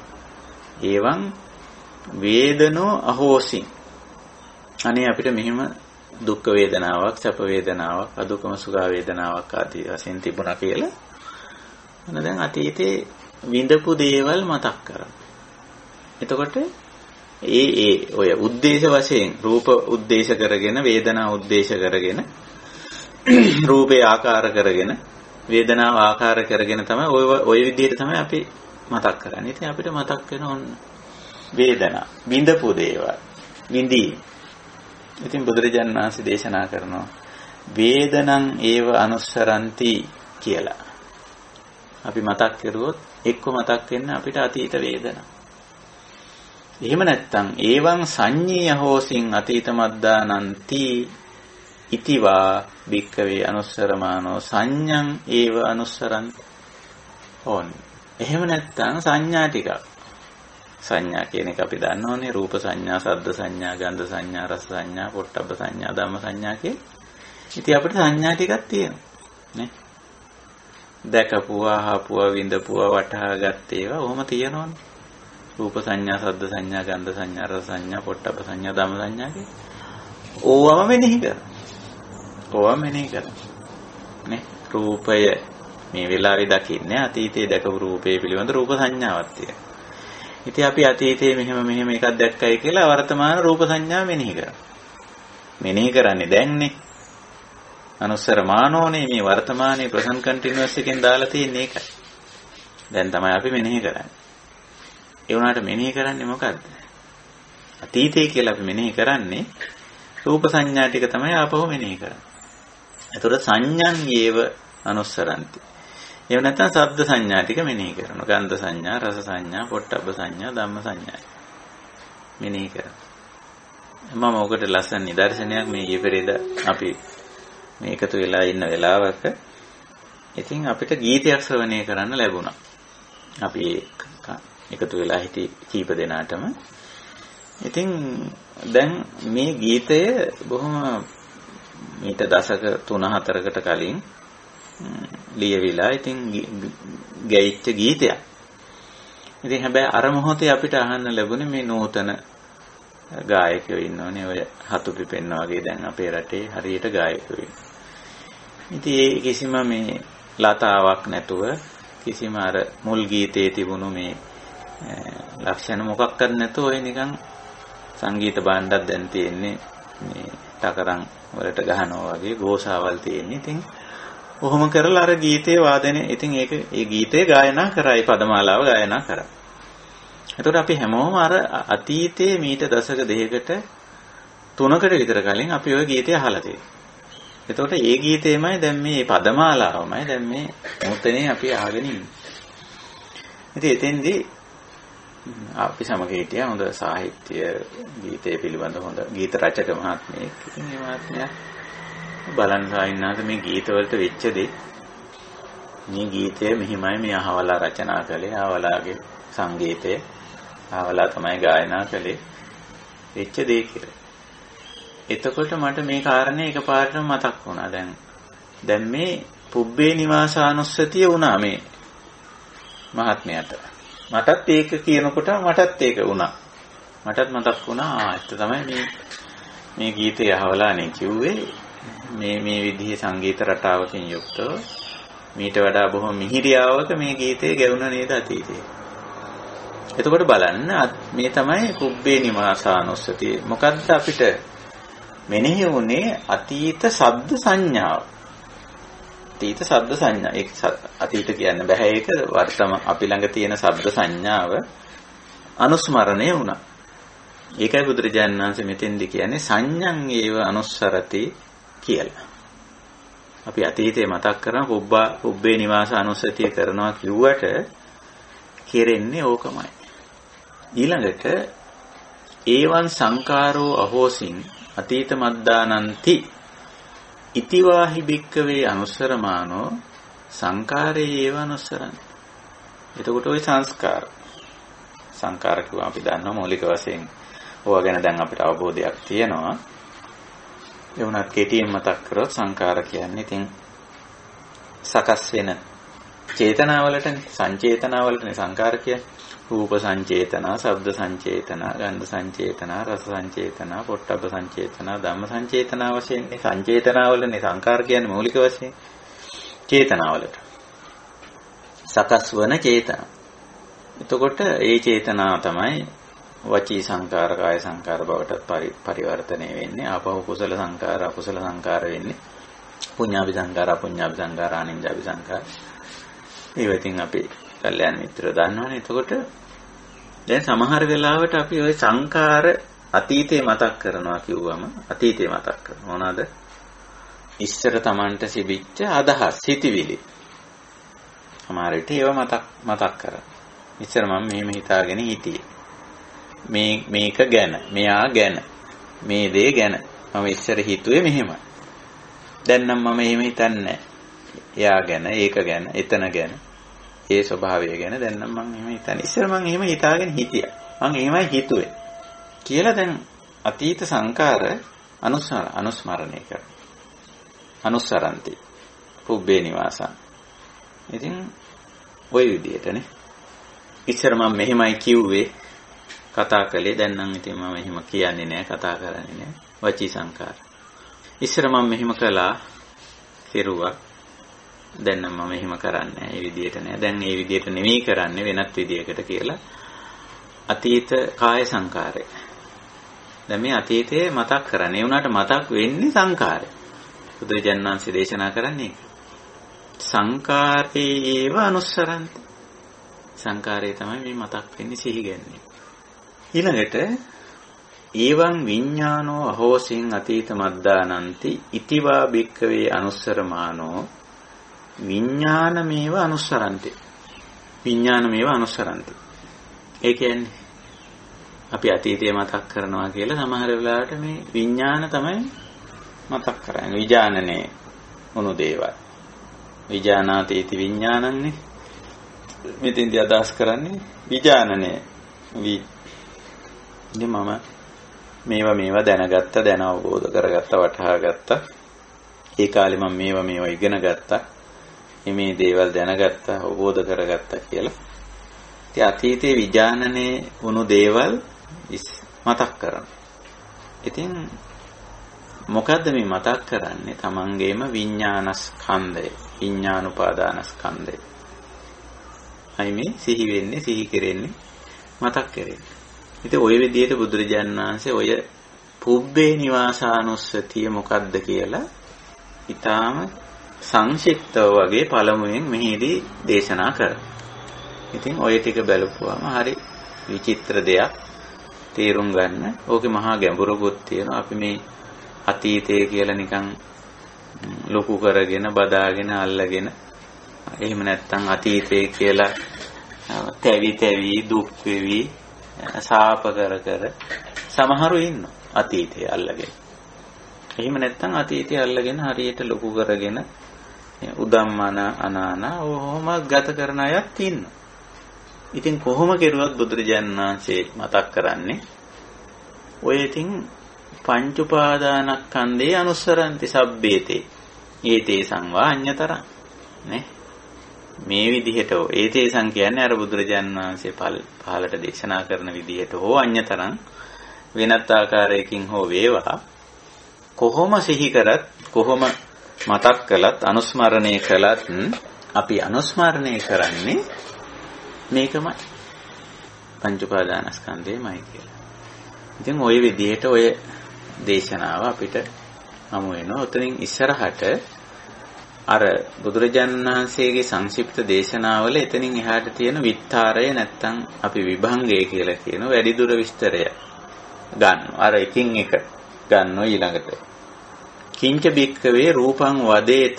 දැන් මෙතන කිව්වනේ මුලින්ම ඒවං රූපෝ අහෝසින් අතීත මද්දානන්ති ඉති වාහි බික්කවේ අනුස්සරමානෝ රූපං ඒව අනුස්සරන්ති කියලා.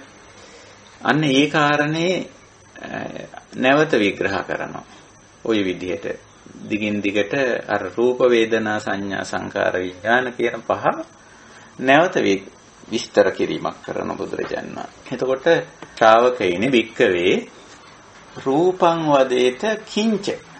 අපි රූප කියලා කියන්නේ මෙතන මොකද්ද? රූප කියන එකෙන් අපි අදහස් කරේ මොකක්ද? රුප්පතිතිකෝ බික්කවේ තස්මා රූපන්ති උච්චති. රුප්පති ඔන්න දැන් අපිට ටිකක් දුෂ්කර වචනයක් ඇවිල්ලා තියෙනවා. රුප්පති කියන වචනේ පාලි භාෂාවේ. දැන් අපිට ඔය මේ සමහර වෙලාවට ඔය වචන වලට අපි සම්බන්ධ කරලා ඩික්ෂනරි එක බැලුවොත් සමහර වෙලාවට අපිට මේ වචනේ අදහස හමු වෙනවා.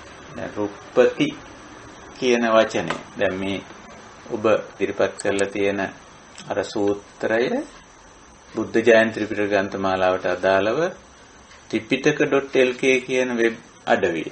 දැන් ඒකේ තියෙන විශේෂත්වය ඔය ඒක සකස් කරපු කල්යාණ මිත්‍රයෝ මම මේක පුරුදු වෙන්නත් එක්ක මේ දේ ඔබට කියලා දෙන්නම්. දැන් මේ රුප්පති කියන වචනයට උඩින් මවුස් පොයින්ටර් එක තියලා ක්ලික් කරන්න.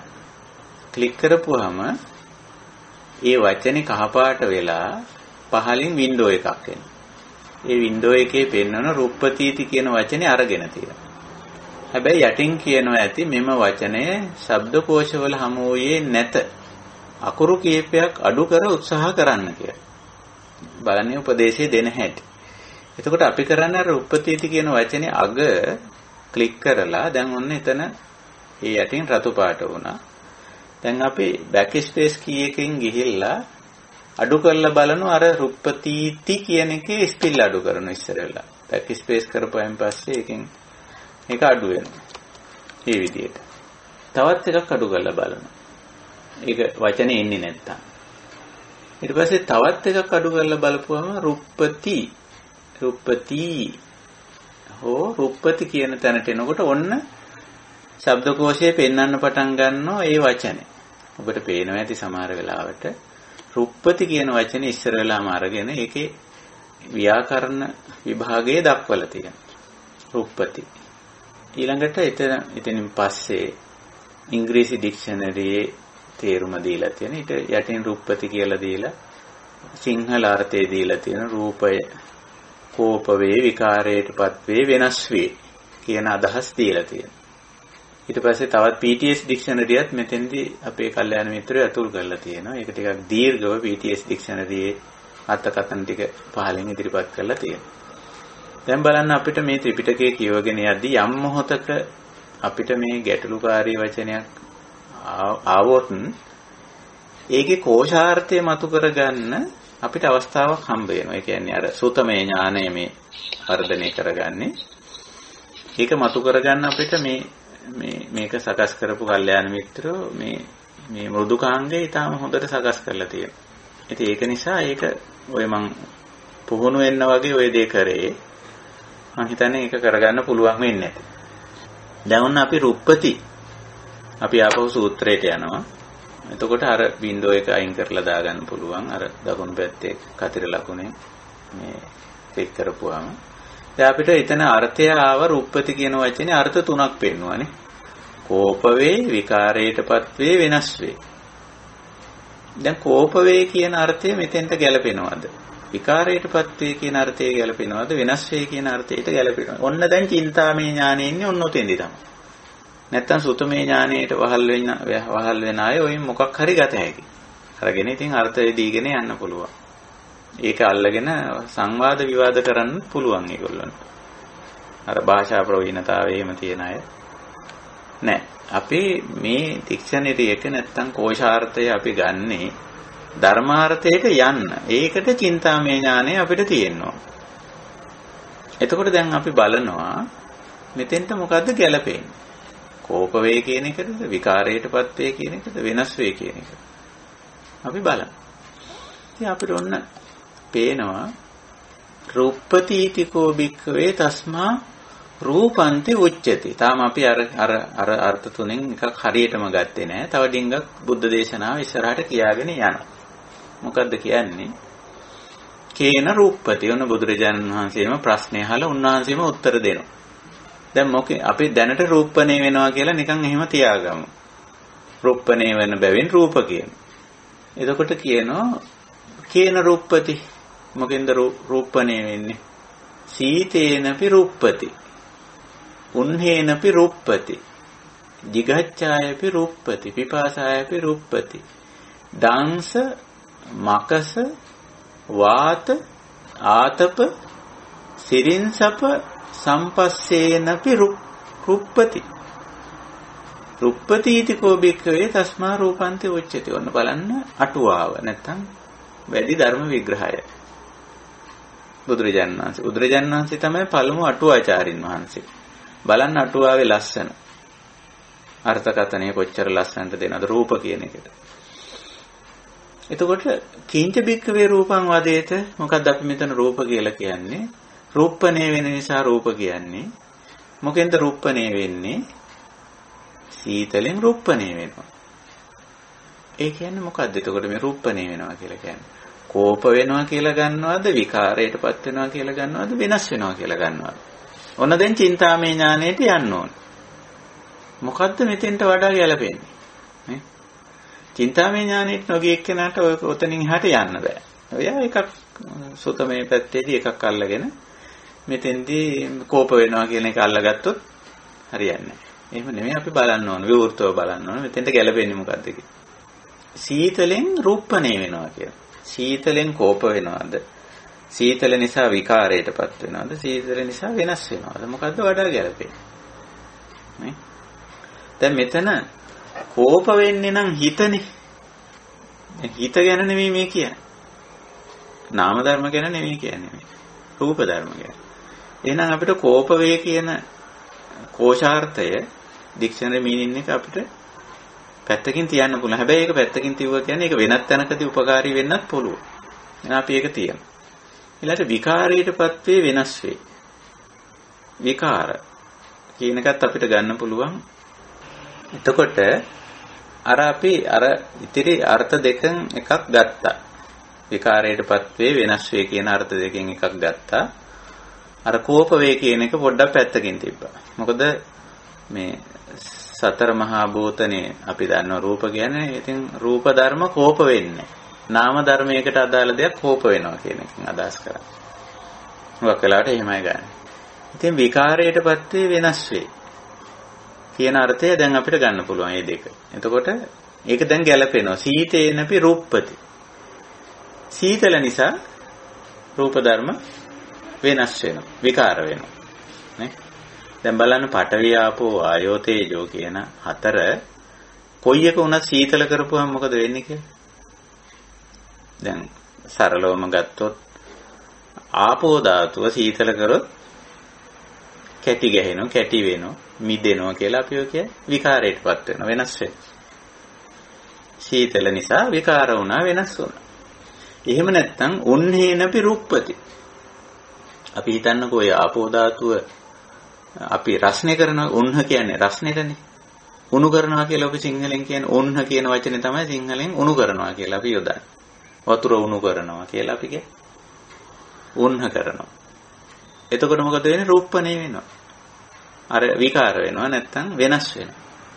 ඒකේ තියෙන ආකාරය වෙනස් වෙනවටයි විකාර කියන්නේ. ආකාර විකාර. විකාර වෙනවා ඒක. මේක වාෂ්ප වෙනවා, නටනවා, දඟලනවා, පේන දානවා. දැන් විකාර වෙලා තියෙන්නේ. නේ? නැත්නම් තව වාෂ්ප වෙලා තියෙනවා. ඒක උන්නේනපි ඒක වෙනවා. ඊට පස්සේ යෙදෙන වචන දෙක බලන්න. දැන් ඒක පැහැදිලි. ඊට පස්සේ යෙදෙනවා jigacchāyapi ruppati pipāsāyapi ruppati කියලා. දැන් jigacchā කියන්නේ බඩගින්නට. අපි කාටත් තියෙන එක්ස්පීරියන්ස් එකක් ගන්න, අත්දැකීමක් ගන්න. බුදුරජාණන් වහන්සේ සාමාන්‍යයෙන් ඔය අතීන්ද්‍රිය දේවල් ගන්න නැහැ කවදාවත්. බුද්ධ දේශනාවකදී. ඉන්ද්‍රිය ඥාණයට හසු වෙන දෙයක් විතරයි ගන්නෙ. මොකද මේක සාමාන්‍ය මනුස්සයටත් තේරෙනවා. පස්සේ කාලේ තමයි බුදුදහමට ඔය අතීන්ද්‍රිය ඥාන කියන එකක් ඇතුල් වෙලා තියෙන්නේ. ඒවා ඇත්තටම මේ බෞද්ධ සම්ප්‍රදායට අයිති නැහැ. බුදුරජාණන් වහන්සේ පංචේන්ද්‍රිය සහ මනසෙන් එහාට ගෙනියන්නේ නැහැ කිසිම දෙයක්. දැන් බලන්න මේ දෙක අපිට ඉන්ද්‍රිය ඥාණයට ගෝචර වෙනවා. මොකද්ද? බඩගින්නයි පිපාසය. බඩගින්න වුණාම විකාර වෙන්නේ නැද්ද? මොකද්ද විකාර වෙන්නේ? ශරීරය. කුසගින්න ආවම ශරීරේ විකාර වෙනවා. මොකද්ද වෙන විකාරය? පාන නැහැ. වැඩක් කරගන්න බෑ. හයිය නැහැ. කලින් මේ රූපකායේ විකාරයක් වෙනවා. වෙනසක් වෙනවා. පිපාස ඒත් එහෙම. පිපාසය වැඩි වුණොත් ඇදගෙන වැටෙනවා. අපි කියන ක්ලාන්ත වෙලා ගිය. jigacchā වැඩි වුණොත් ඇදගෙන වැටෙනවා. කන්න නොදීම තිබුණොත් වතුර නොදීම තිබ්බොත් අන්තිමට මැරිලාම යනවා. ඒ තරමට jigacchāya pipāsāya ruppati. ඊළඟට තවත් දේවල් ටිකක් කියනවා. දාංශ, මකස, වාතා, ආතප, සිරින්සප, සම්පස්ස කිය. සම්පස්ස ස්පර්ශ වීමෙන්. මොනවා ස්පර්ශ වීමෙන්ද? දාංශ, මකස ඔය මැස්ස මදුරුව විදින අයයි හපා කන අයයි කියලා කියන්නේ. ඒ වගේ අය ඉන්නවනේ. සමහරු හපා කනවා. අපිව අහුනොත් හපා කනවා. සමහරු අපිව විදිනවා. දාංශ, මකස මැසි මදුරුව අය. වාත, ආතප. වාත කියන්නේ හොලඟ, ආතප කියන්නේ අවුව. සිරින් සප කියන්නේ ඔය සර්පය වගේ විෂ සහිතයි. ඒගොල්ලන්ගේ විෂ ශරීරගත වුණා. ඒ වගේව සම්පස්ස වුණොත්, ස්පර්ශ වුණොත්, ඒවයි පහස කයට ලැබුණොත් ඒත් වෙන්නේ රූපපති. රූපණේ වෙනවනේ. සමහර සතුන් හපා ගාපුවාම අපේ ශරීරයේ වෙනසක් වෙනවා. විද්දම ඒගොල්ලෝ ඇවිල්ලා ඔන්න ශරීරයේ වෙනසක් කරනවා. මොන හරි භෞතික දෙයක්ම තමයි ඒගොල්ලෝ ඇතුල් කරන්නේ. ඒගොල්ලන් කියලාවල තියෙන දෙයක් මොන හරි ඇතුල් වෙනවා හපා ගාපුවාම විද්දම. වාතේ ස්පර්ශ වුණා. අපි හිතමු දූෂිත වාතයේ ස්පර්ශ වෙනවා. ශරීරේ ශ්වසන මාර්ගය ඔස්සේ ගිහිල්ලා පෙනහල්ලෙන් ගිහිල්ලා එහෙම වෙන්නේ. ඒකම තමයි තම්පස්ස තමයි. මොකද වෙන්නේ? රූපණේ වෙන්නේ. ආතප අවුව. සාමාන්‍ය අවුවට උනත් අපි දාඩිය දාන්න පටන් ගන්නවනේ. සාමාන්‍ය අවුවේ හිටියා. එහෙම නැත්නම් අර පාරජම්බූල කරන අර මොනවද කියලානේ. එහෙම අවුවක් වැටුනොත් එහෙම අපේ පිළිකා හැදිලා ඒව මේවා හැදෙනවා. දැන් ඔය ඕසෝන් වියන මිනිස්සු විනාශ කරලානේ තියෙන්නේ. ඉතින් අවුවේ තියෙන සමහර භෞතික දේවල් අපිට සම්පස්ස වෙලා රූපණය වෙනවා. වෙනස් වෙනවා, විකාර වෙනවා. ඔන්න ඔය ස්වභාවය රූප බුදුරජාණන් වහන්සේ රූප විස්තර කරන ආකාරය. ඉතින් වේදනා සංඥා සංකාරات විස්තර වෙනවා. අපි සූත්‍රයේ ඉදිරි කොටස් වලට ඊළඟ අවස්ථාවකට යන්න බලමු. අද දවසේ මේ පමණකින් මම සූත්‍රයේ සාකච්ඡා කරන කොටස උතනින් නතර කරනවා. ඉතින් අපි වැඩි කාලයක් ගත කෙරුවා. අපිට තාක්ෂණික දෝෂය නිසා විනාඩි ගණනාවක් අද කාලයෙන් අපිට අහිමි වුණා. ඒ වගේම මම මේ ඥාන මාර්ගය ගැන පොඩ්ඩක් පැහැදිලි කිරීමක් කරා මුලදී. ඒකටත් අපිට පොඩි කාලයක් ගත වුණා. කමක් නැහැ අපි මේ ඉදිරි අවස්ථාවක මුණ ගැහිලා ඊළඟට මතක් කරන්න ඕන අපිට සාමාන්‍යයෙන් අද 21 නිසා මුණ ගැහෙන නියමිත දිනේ නම් අපි 23. නමුත් අපි 23 ශ්‍රී ලංකාවේ කැලෙන්ඩරේ හැටියට පුරපෝය යෙදিলা තියෙනවා.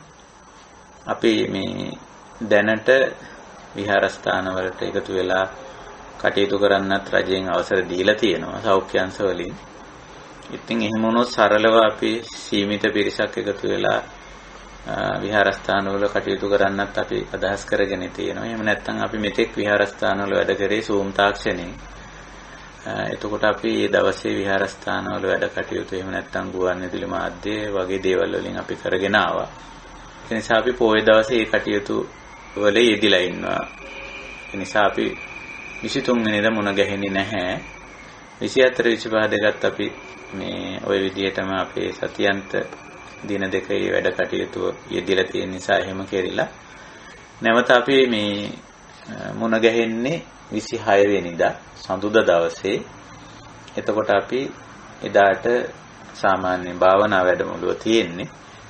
ඉතින් ඒකට අපි යොමු වෙන්න බලාපොරොත්තු වෙනවා. ඉතින් අද සූත්‍ර සාකච්ඡාවට අපි ගත්තේ කජ්ජනීය සූත්‍රය. කජ්ජනීය කියන වචන ගැනත් මම අදහසක් කිව්වේ නැහැ. පසුවට ඒක සූත්‍රයේම විග්‍රහ වෙන නිසා. එතකොට මේ පුබ්බේ නිවාසානුස්සතිය තමයි අද අපේ මාතෘකාව.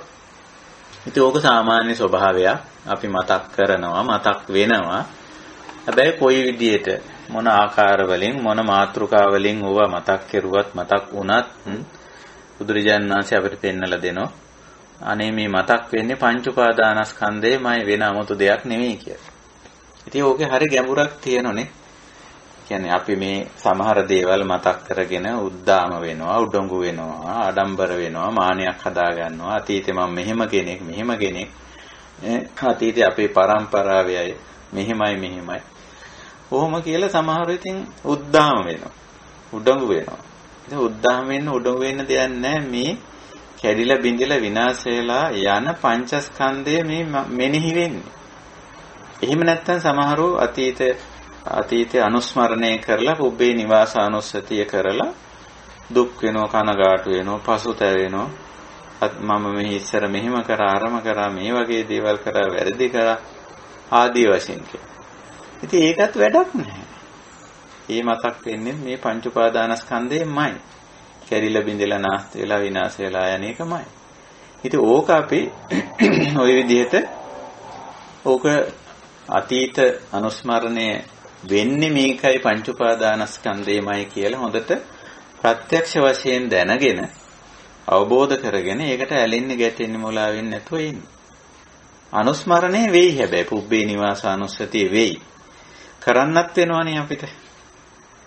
මතක් කරලා ගන්නත් වෙනෝනේ සමහර අවශ්‍යතා නිසා. ඒකට කමක් නැහැ. උනත් කළත් ගැටලුවක් නැහැ. අපි මේ බුද්ධ දේශනාව දැනගෙන තියෙනවා නම් අපි දන්නු මේ මතක් වෙන්නේ, මේ මතක් කරන්නේ, මේ අහවලා මන් ළඟට ඇවිල්ලා මේ අතීතේ මතක් කරනවා කියලා මතක් කරන්නේ පංච උපාදානස්කන්ධයමයි මේ කියලා. එතකොට ඒකේ ඇලෙන්නේ ගැටෙන්නේ මුලා වෙන්නේ නැතුව ඉන්න පුළුවන්. සමහරව එහෙමනේ අතීතේ ඒවා මතක් කරන්නේ අපිව ප්‍රකෝප කරා. නේ? ඉස්සර මෙහෙම කෙරුවා, අරම කෙරුවා කියලා. එහෙම නැත්තම් ඇලෙන්න. ඔයා මට මෙහෙම කරා කියලා ඒක එක්ක ඇලෙන්නේ නැත්තම් ගැටෙන්න. මුලා වෙන්නේ. ඒවට නොගිහින් මේ බුද්ධ දේශනාව අනුව අපි තේරුම් ගත්තොත් මේ සිහි වෙන්නේ, මතක් වෙන්නේ මතක් කෙරෙන්නේ මතක් කරන්නේ අනුස්මරණය වෙන්නේ මේ පුබ්බේ නිවාසානුස්සතිය කියලා මේ වර්තමාන පංච උපාදානස්කන්ධයමයි කියලා තේරුම් ගත්තම බොහෝ ප්‍රශ්න ගැටලු निराකරණය වෙනවා. ඒක තමයි අපි කතා කරේ. හොඳයි. සූත්‍රයට අදාළ ඉතිරි ටික අපි පසුවට සාකච්ඡා කරමු. අපි පොඩි වෙලාවක් ගත කරනවා සාකච්ඡාව සඳහා. එhmenan අපි ආරාධනා කරනවා ධම්සභාවේ ඉන්න කල්යාණ මිත්‍රයන්ට මොන හරි මේ පිළිබඳව අදහසක් යෝජනාවක් ඉදිරිපත් කරන්න තියෙනවා නම් ගැටලුවක් තියෙනවා නම් විමසන්න කියලා. තිරුවන් සරණයි ස්වාමීන් වහන්සේ. තිරුවන් සරණයි. ස්වාමීන් දැන් මෙතනදී දැන් අපිට මතක් කරොත් මතක් වෙන්නේ පංච උපාදානස්කන්ධයක්මයි. එතකොට දැන් මේ පුබ්බේ නිවාසාර පෙරවිසු කම්බ පිළිබඳ ඥානය කියලා පුබ්බේ නිවාසානුත් ඥානය කියලා කියන්නේ ස්වාමීන්. ඒක හැබැයි ඥානයක් වෙන්නේ මේ බුදුහාමුදුරුවෝ කියපු විදිහට යෝනිසෝ මනසිකාර විදිහට කළොත් තමයි ඒක නිවනට උපකාරී වෙන ඥානයක් වෙන්නේ. එතකොට පුබ්බේ නිවාසානුස්සති ඥානය බුද්ධ දේශනාවේ තියෙන්නේ නිවනට උපකාරී වෙන ඥානයක් හැටියට. හැබැයි දැන් මේ විදිහට තමයි පුබ්බේ නිවාසානුස්සතිය මෙනෙහි කරන්න ඕන. දැන් මෙතන ඊටාම පැහැදිලිව බුදුරජාණන් වහන්සේ අපිට පෙන්නලා දෙනෝනේ. ඔබ රූපය ගැන ආකාර උද්දේශ වශයෙන් වේදනාව සංඥාව සංකාරය විඥානය මොනවා මෙනෙහි කරත් මේ පංච උපාදානස්කන්ධයමයි මෙනෙහි වෙන්නේ. ඉතින් ඒක නිසා මේකට ඇලෙන්න එපා ගැටෙන්න එපා මුලා වෙන්න එපා. මේ අනුස්මරණයට මේ මෙනෙහි කිරීමට. එතකොට අපි ඔන්නෝක දැනගෙන ඔය ඥාන අපි ඔක කරලත් බලනවා. මම ඒකයි කිව්වේ අද ඔය භාවනාව කරන්න කියලා. මේවා භාවනා සූත්‍ර කමටහන් මේවා කරලා බලනකොට Tamanටම තේරෙනවා මේ මෙනෙහි කරන්නේ මෙනෙහි වෙන්නේ මගේම පංච උපාදානස්කන්ධය කියලා. අන්නේ ඥාණයට අපි ආවනම් එතකොට අපිට තියෙනවා පුබ්බේ නිවාසානුස්සති ඥානය. හැබැයි මේ පුබ්බේ නිවාසානුස්සති ඥානය කියලා කියන්නේ මේ තිබුණ තරම් සේරම මතක් කිරීමේ හැකියාව නෙමෙයි. එතන තමයි හුඟක් අය වරද්දගෙන තියෙන්නේ. පුබ්බේ නිවාසානුස්සති ඥානය කියලා කියන්නේ අතීතයේ තිබිච්ච සේරම සිද්ධ වෙච්ච ඔක්කොම කිසිම වෙනසක් නැතුව හොඳට මතක් කරන්න පුළුවන් හැකියාව පුබ්බේ නිවාසානුස්සති ඥානය කියලා තමයි සමහර අය විග්‍රහ කරන්නේ. ඒක වැරදි. මේ දේශනාවේදී ඒක හොඳට පැහැදිලි වෙයි. පුබ්බේ නිවාසානුස්සති ඥානය ඒක මේ ආසවක්කයට උපකාරී වෙනවා කියලා දෙනෝනේ නේ. ආසවක්කයට කෙලස් ටික දුරු කරගන්න උපකාරී වෙන එකක් වුණොත් තමයි පුබ්බේ නිවාසානුස්සති ඥානය කියලා අපි කියන්නේ. එහෙම නැතුව අතීතයේ තියෙන සේරම මතක් කර ඕවා ලියලියා ඕවා කියා ඕවා දේශනා කර ඉන්නවනම් ඒක පුබ්බේ නිවාසානුස්සති ඥානෙ නෙමෙයි. ඒක මේ අතීතේ මතක් කර ඇලීම් ගැටීම් වල ජීවත් වීමක් බවට පත් වෙනවා. ඒක නිසා බුදුරජාණන් වහන්සේ මෙතෙන්දී අපිට හොඳට පැහැදිලි කරනවා ඔබ කොයි දේ මතක් කරත් කොයි දේ සිහි කරත් කොයි ආකාරයෙන් කොයි මාත්‍රිකාව යටතේ මතක් කරත් මතක් වෙන්නේ මේ පංච උපාදානස්කන්ධයමයි. ඕක අපි කරලත් බලලා අත්දැකීමට ආපුවාම අපිට තේරෙනවා මේ සිද්ධ වෙන්නේ මේකයි කියලා. එතකොට අන්න එතෙන්ට ආවනම් අපිට පුබ්බේ නිවාසානුස්සති ඥානය තියෙනවා. අපි දැන් දන්නවා පුබ්බේ නිවාසානුස්සතියෙන් සිද්ධ වෙන්නේ වර්තමාන පංච උපාදානස්කන්ධය සිහිපත් කිරීමක් පමණයි කියලා. ඉතින් අපිට ඒක ආසවක්කයට හරි උපකාරී වෙනවනේ. ඇයි මම මේකට ඇලෙන්නේ? ඇයි මම මේකත් එක්ක ගැටෙන්නේ? මේ මතක් වෙන්නේ පංච උපාදානස්කන්ධය මේ සිහි ගැන්වෙන්නේ. ඉතින් ඕකට උද්දාම වෙන්න උඩඟු වෙන්න දෙයක්වත් නැහැ, පසුතැවෙන්න දෙයක්වත් නැහැ, කෙලෙස් හදා ගන්න දෙයක් නැහැ. මේ සිද්ධ වෙන්නේ මේකයි කියලා Taman එතකොට මේ දේශනාව ඔස්සේ විතරක් නෙවෙයිනේ මං කිව්වේ. මං කියවනේ මේක භාවනාව කරන්න කියලා පොඩ්ඩක්. භාවනාවේ ඥානේනොත් ගියාම පුබ්බේ නිවාසානුස්සති ඥානය අපිට ලැබෙනවා. Tamanටම තේරෙනවා මතක් කර ඉන්නකොට ඇත්තනේ මේ මතක් වෙන්නේ අර රූපණේ වෙන රූපේනේ මම මේ මතක් කර ඉන්නේ නේ. අර වේදනාවනේ සුඛ දුක්ඛ අදුක්ඛම සුඛ වශයෙන් කියලා තියෙන වේදනාවනේ මම මේ මතක් කර කර ඉන්නේ කියලා මේක ප්‍රත්‍යක්ෂ වෙනවා. එතෙන්ට ආපුවාම අර කෙලෙස් හදන පැත්තට යන්නේ මතක් වුණාට. නැත්තම් සමහර ඒවා මතක් කරගෙන කෙලෙස් හදන පැත්තට යනවා. අතීතයව මතක් කරලා ආයෙමත් තරහ ගන්න. එහෙම නැත්නම් අතීතේ මතක් කරලා ආයෙ රාගයට වැටෙනවා. ආයෙ මුලාවට වැටෙනවා. එහෙම යන්නේ. දැන් දන්නෝ උබ්බේ නිවාසානුස්සතිය කියන්නේ Taman බුද්ධ දේශනාවත් අහලා සුතමේ ඥානයත් තරම් චින්තාමය වශයෙන් ටිකක් හිතලා Taman කරලත් බලනවා. මම මේක මෙනෙහි කරලා බලන්න ඕන අර බුද්ධ දේශනාවට අනුව බුදුහාමුදුරන්ගේ අවවාදයට අනුව. මෙනෙහි කරලා බලනකොට අපිට ප්‍රත්‍යක්ෂ ඥානයක් එනවා. ඇත්ත තමයි මම මේ අතීතේ මතක් කරනවායි කියලා මතක් කර කර ඉන්නේ මේ රූපකාය නේද වේදනා නේද සංඥා නේද සංකාර නේද විඥාන නේද කියලා. ඉතින් ඔතෙන්ට එනකොට ඒක මොන ඥානයේද එතකොට පුබ්බේ නිවාසානුස්සති ඥාන බවටපත් වෙනවා. ඔබතුමීට කාරණේ පැහැදිලිද? වැටුණා. හොඳින් වැටුණා සම්මානස බොහෝ කෙනෙක්ට සම්මානයි. තෙරුවන් සරණයි.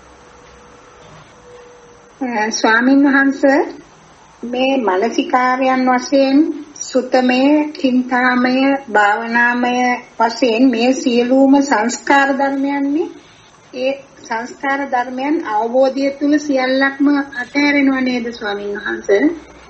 ඔව් දැන් මානසිකාරය යෝනිසෝ විදිහට කළොත් තමයි අතහැරෙන්නේ.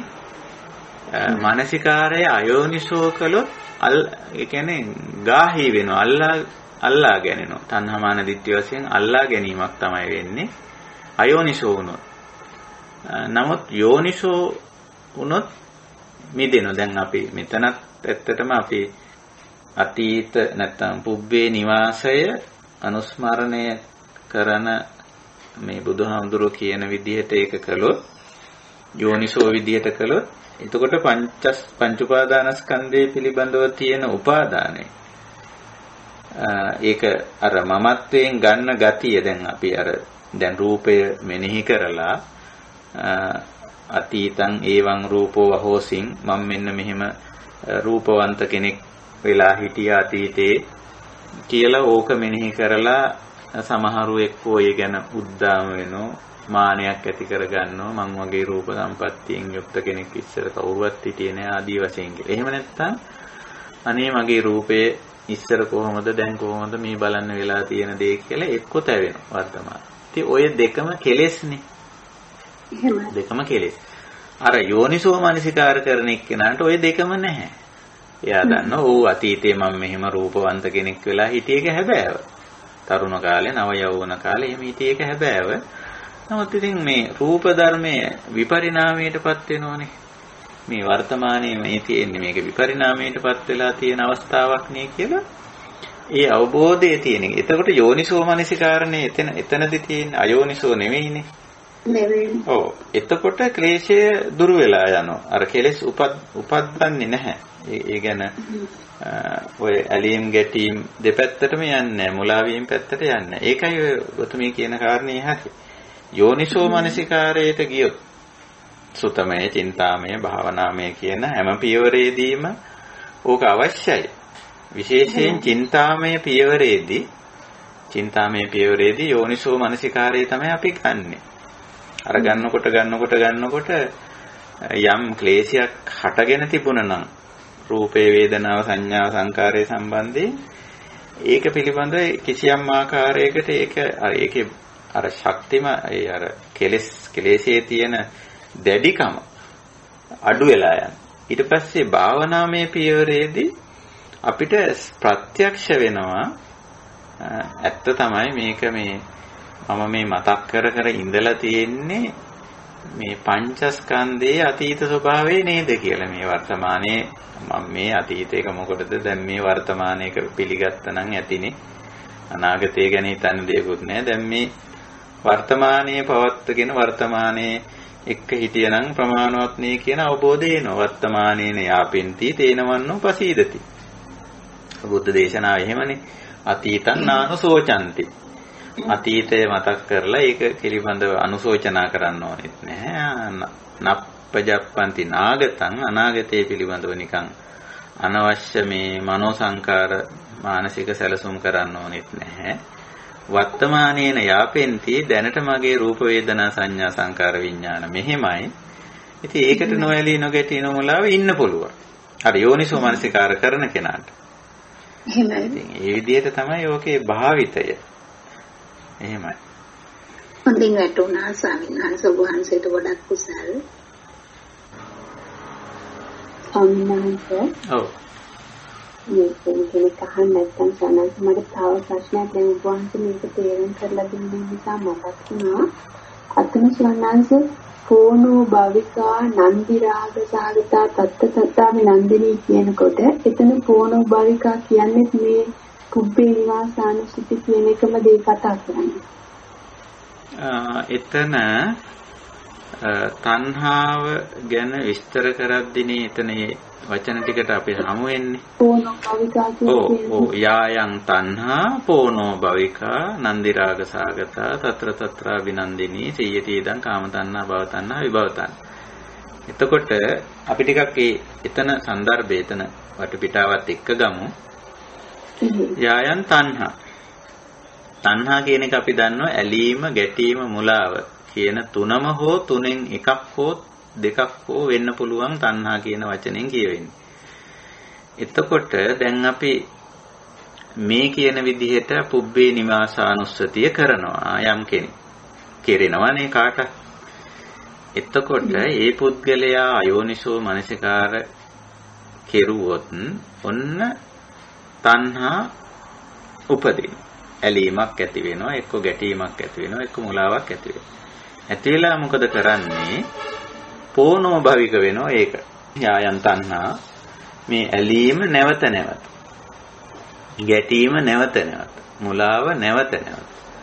පෝනෝ භවික කියන්නේ පුනබ්බව කියලා කියන්නේ යලි යලිත් සිද්ධ වෙනවා කියන්නේ. අයෝනිසෝ විදියට මනසිකාර කරනකොට යලි යලිත් දැන් ඔන්න අපි උදාහරණයක් මේකට අරන් කතා කරමු. එතකොට මේක අපිට පැහැදිලි වෙනවා.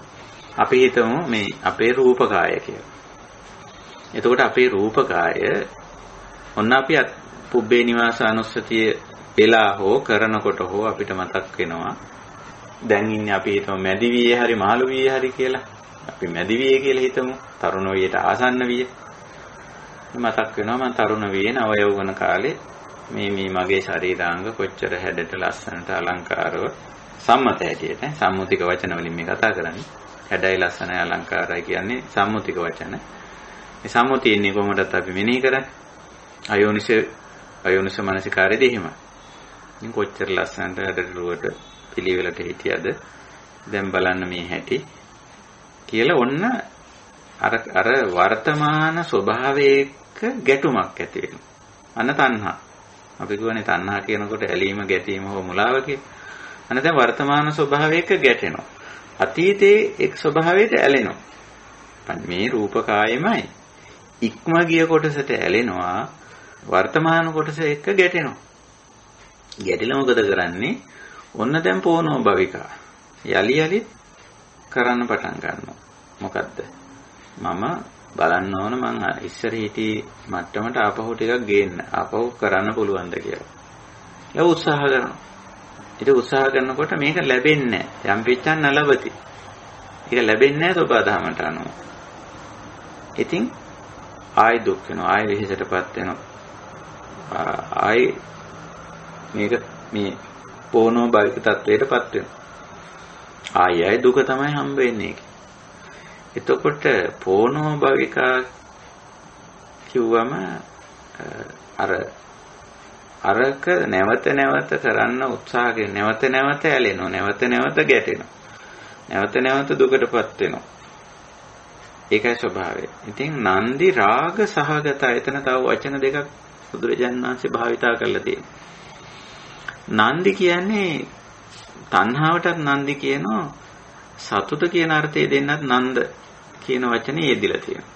එතකොට නැවත නැවත ඇලෙමින් තෘෂ්ණාවෙන් රාග නන්දි රාග ඇලෙමින් බැඳෙමින් ඇලෙමින් දිගින් දිගට යනවා. එතකොට නැවත නැවත ඇලෙමින් ගැටෙමින් මුලා වෙමින් දිගට යනවා කියන අදහස. පෝනෝ භවිකා නන්දි රාග සහගතා. නන්දි රාග සහගතා පෝනෝ භවිකා. ඇලීම් ගැටීම් මුලා වලින් යුතුව නැවත නැවත යනවා. යලි යලි කෙරෙනවා කියන අර්ථයේ. එතන පෝනෝ භවික පුනබ්බව කියන අර්ථය ගන්න.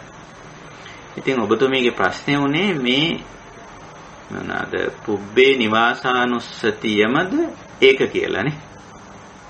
ඔව්. එතකොට පුබ්බේ නිවාසානුස්සතිය නිසා ඒක වෙන්න පුළුවන්. පෝනෝ භවික වෙන්න පුළුවන් යාට. හැබැයි අයෝනිසෝ මනසිකාරයේ තිබ්බොත් විතරයි. නැත්තම් ඒ තැනත්තා දන්නවා අතීතේ මට මේ විදිහේ රූපකායක් තිබුණා. නව යෞවන කාලේ තරුණ කාලේ ඒක ඇත්ත බොරු නෙවෙයි. තිබුණා නමුත් විපරිණාම ධර්මයට අනුව මේ මොහොතේ මේ දැන් වර්තමාන මොහොතේ තියෙන රූපකාය මෙහිමයි. ඊට පස්සේ ආපහු මට නව යෞවන වයසට තරුණ වයසට මේ රූපකාය ගෙනියන්න බෑ. සබාධම එහෙමයි. ඒකේ සබාධමයි තීන්දුව. ඒක නිසා මම මේක මේ වර්තමාන ස්වභාවය එක්ක ඇලෙන්න ගැටෙන්න මුලා වෙන්න අවශ්‍ය නැහැ කියන එක ප්‍රත්‍යක්ෂ වෙනවා. අවබෝධ වෙනවා. එතකොට මේ ඒ තස්සායේව තණ්හාය අශේෂ විරාග නිරෝධෝ චාගෝ පටිනිස්සග්ගෝ මුත්‍ති අනාලයෝ කියලා ඊළඟ සත්‍යයේදී මතක් කරන්නේ ඒකයි. අර අවබෝධයටපත් වුණු පුද්ගලයා තුල සිද්ධ වෙන දේ. තස්සායේව තණ්හාය. අර මේ දක්වා අයෝනිසෝ මනසිකාර කරලා පුබ්බේ නිවාසානුස්සතියට ගිහිල්ලා අයෝනිසෝ මනසිකාර කරලා ඇති කරගත්ත ඇලීම ගැටීම මුලාව තස්සායේව තණ්හා අශේෂ විරාග නිරෝධෝ ඉතිරි නැතිවම ගෙවිලා අයින් වෙලා බැහැර වෙලා යන ඒකයි තියෙන්නේ. ඉතින් ඔබතුමීගේ ප්‍රශ්නෙට අනුව කිව්වොත් පුබ්බේ නිවාසානුස්සතිය ඒ ඥානේ නැති තැන පෝනෝ භවික වෙන්න පුළුවන්. ඒකයි ස්වභාවය. නමුත් පුබ්බේ නිවාසානුස්සති ඥානය පුබ්බේ නිවාසානුස්සතිය නෙමෙයි පුබ්බේ නිවාසානුස්සති ඥානය ඒක නිවන උපකාරී වෙන ඥානයක්. අන්න ඒ ඥානිය ඇති කරගත්ත නම් පෝනෝ භවික වෙන්නේ නැහැ. ඒකයි ස්වභාවය. හොඳින් වැටුණා සන්නයි. බොහොම තුන් තෙරුවන් සරණයි. හොඳයි. එහෙමනම් වෙනත් අපිට කතා බහ කළ යුතු දේ නැමැති නම් අදට අපේ ධම්ම හමුව අපි නිමා කරමු. එතකොට අපි මතක් කළා නැවත අපේ මුණ ගැහිම નિયમિત පොය දවසට නිසා අපි ඒ දවස මේ ධම්ම හමුවට එකතු වෙන්නේ නැහැ. එතකොට ඉතිරි සතියන්ත දිනත් මග හැරිලා අපි 26 වෙනිදා නැවත මුණ ගැහෙන්න බලාපොරොත්තු වෙනවා. ඉතින් ඒ දක්වා අපි මේ පුබ්බේ නිවාසානුස්සතියත් මේ කටයුතු සිද්ධ කරලා අපි මේ අත්දැකීම භාවනාමය ඥානය ලබාගෙන අපි මේ දක්වා මේ අයෝනිසෝ මනසිකාර වශයෙන් කරලා ඕවට ඇලීම් ගැටීම් මුලාවීම් හදාගෙන තිබ්බනම් අපිට පුළුවන් ඒවා මේ ඉවත් කරගන්න. ඉතින් ඒ සඳහා අපිට මේක හොඳ කමටහනක් මේක හොඳ අභ්‍යාසයක් වෙයි. ඒක කරන හැටියට අපි සිහිපත් කරනවා. ඉතින් ඒ මතක් කිරීම කරන ගමන් අද දහම් හමුව නිමා කරනවා.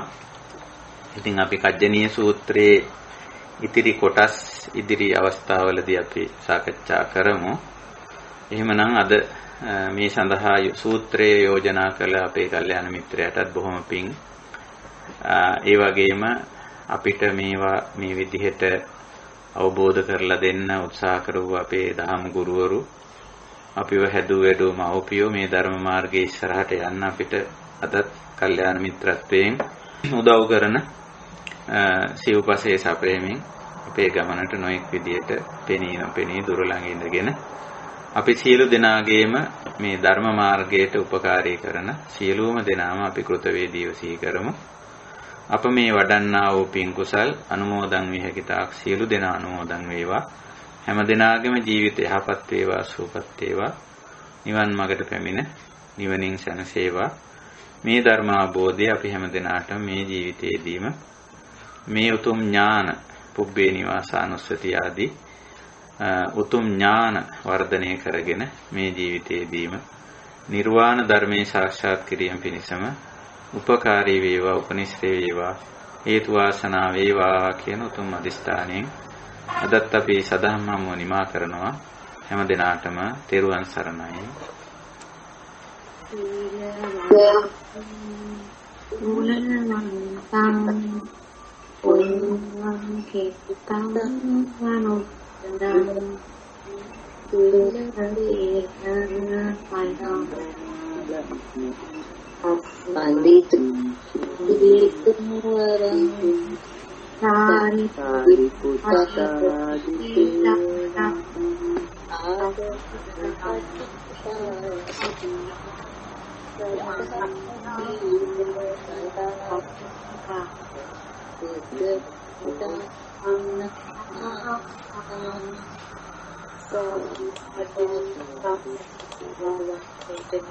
रोगी दीर्घायुष लभेवा लभेवा लभेवा साधु साधु साधु नमस्कार करने තිරුවන් සරණයි සුවපත් වේවා.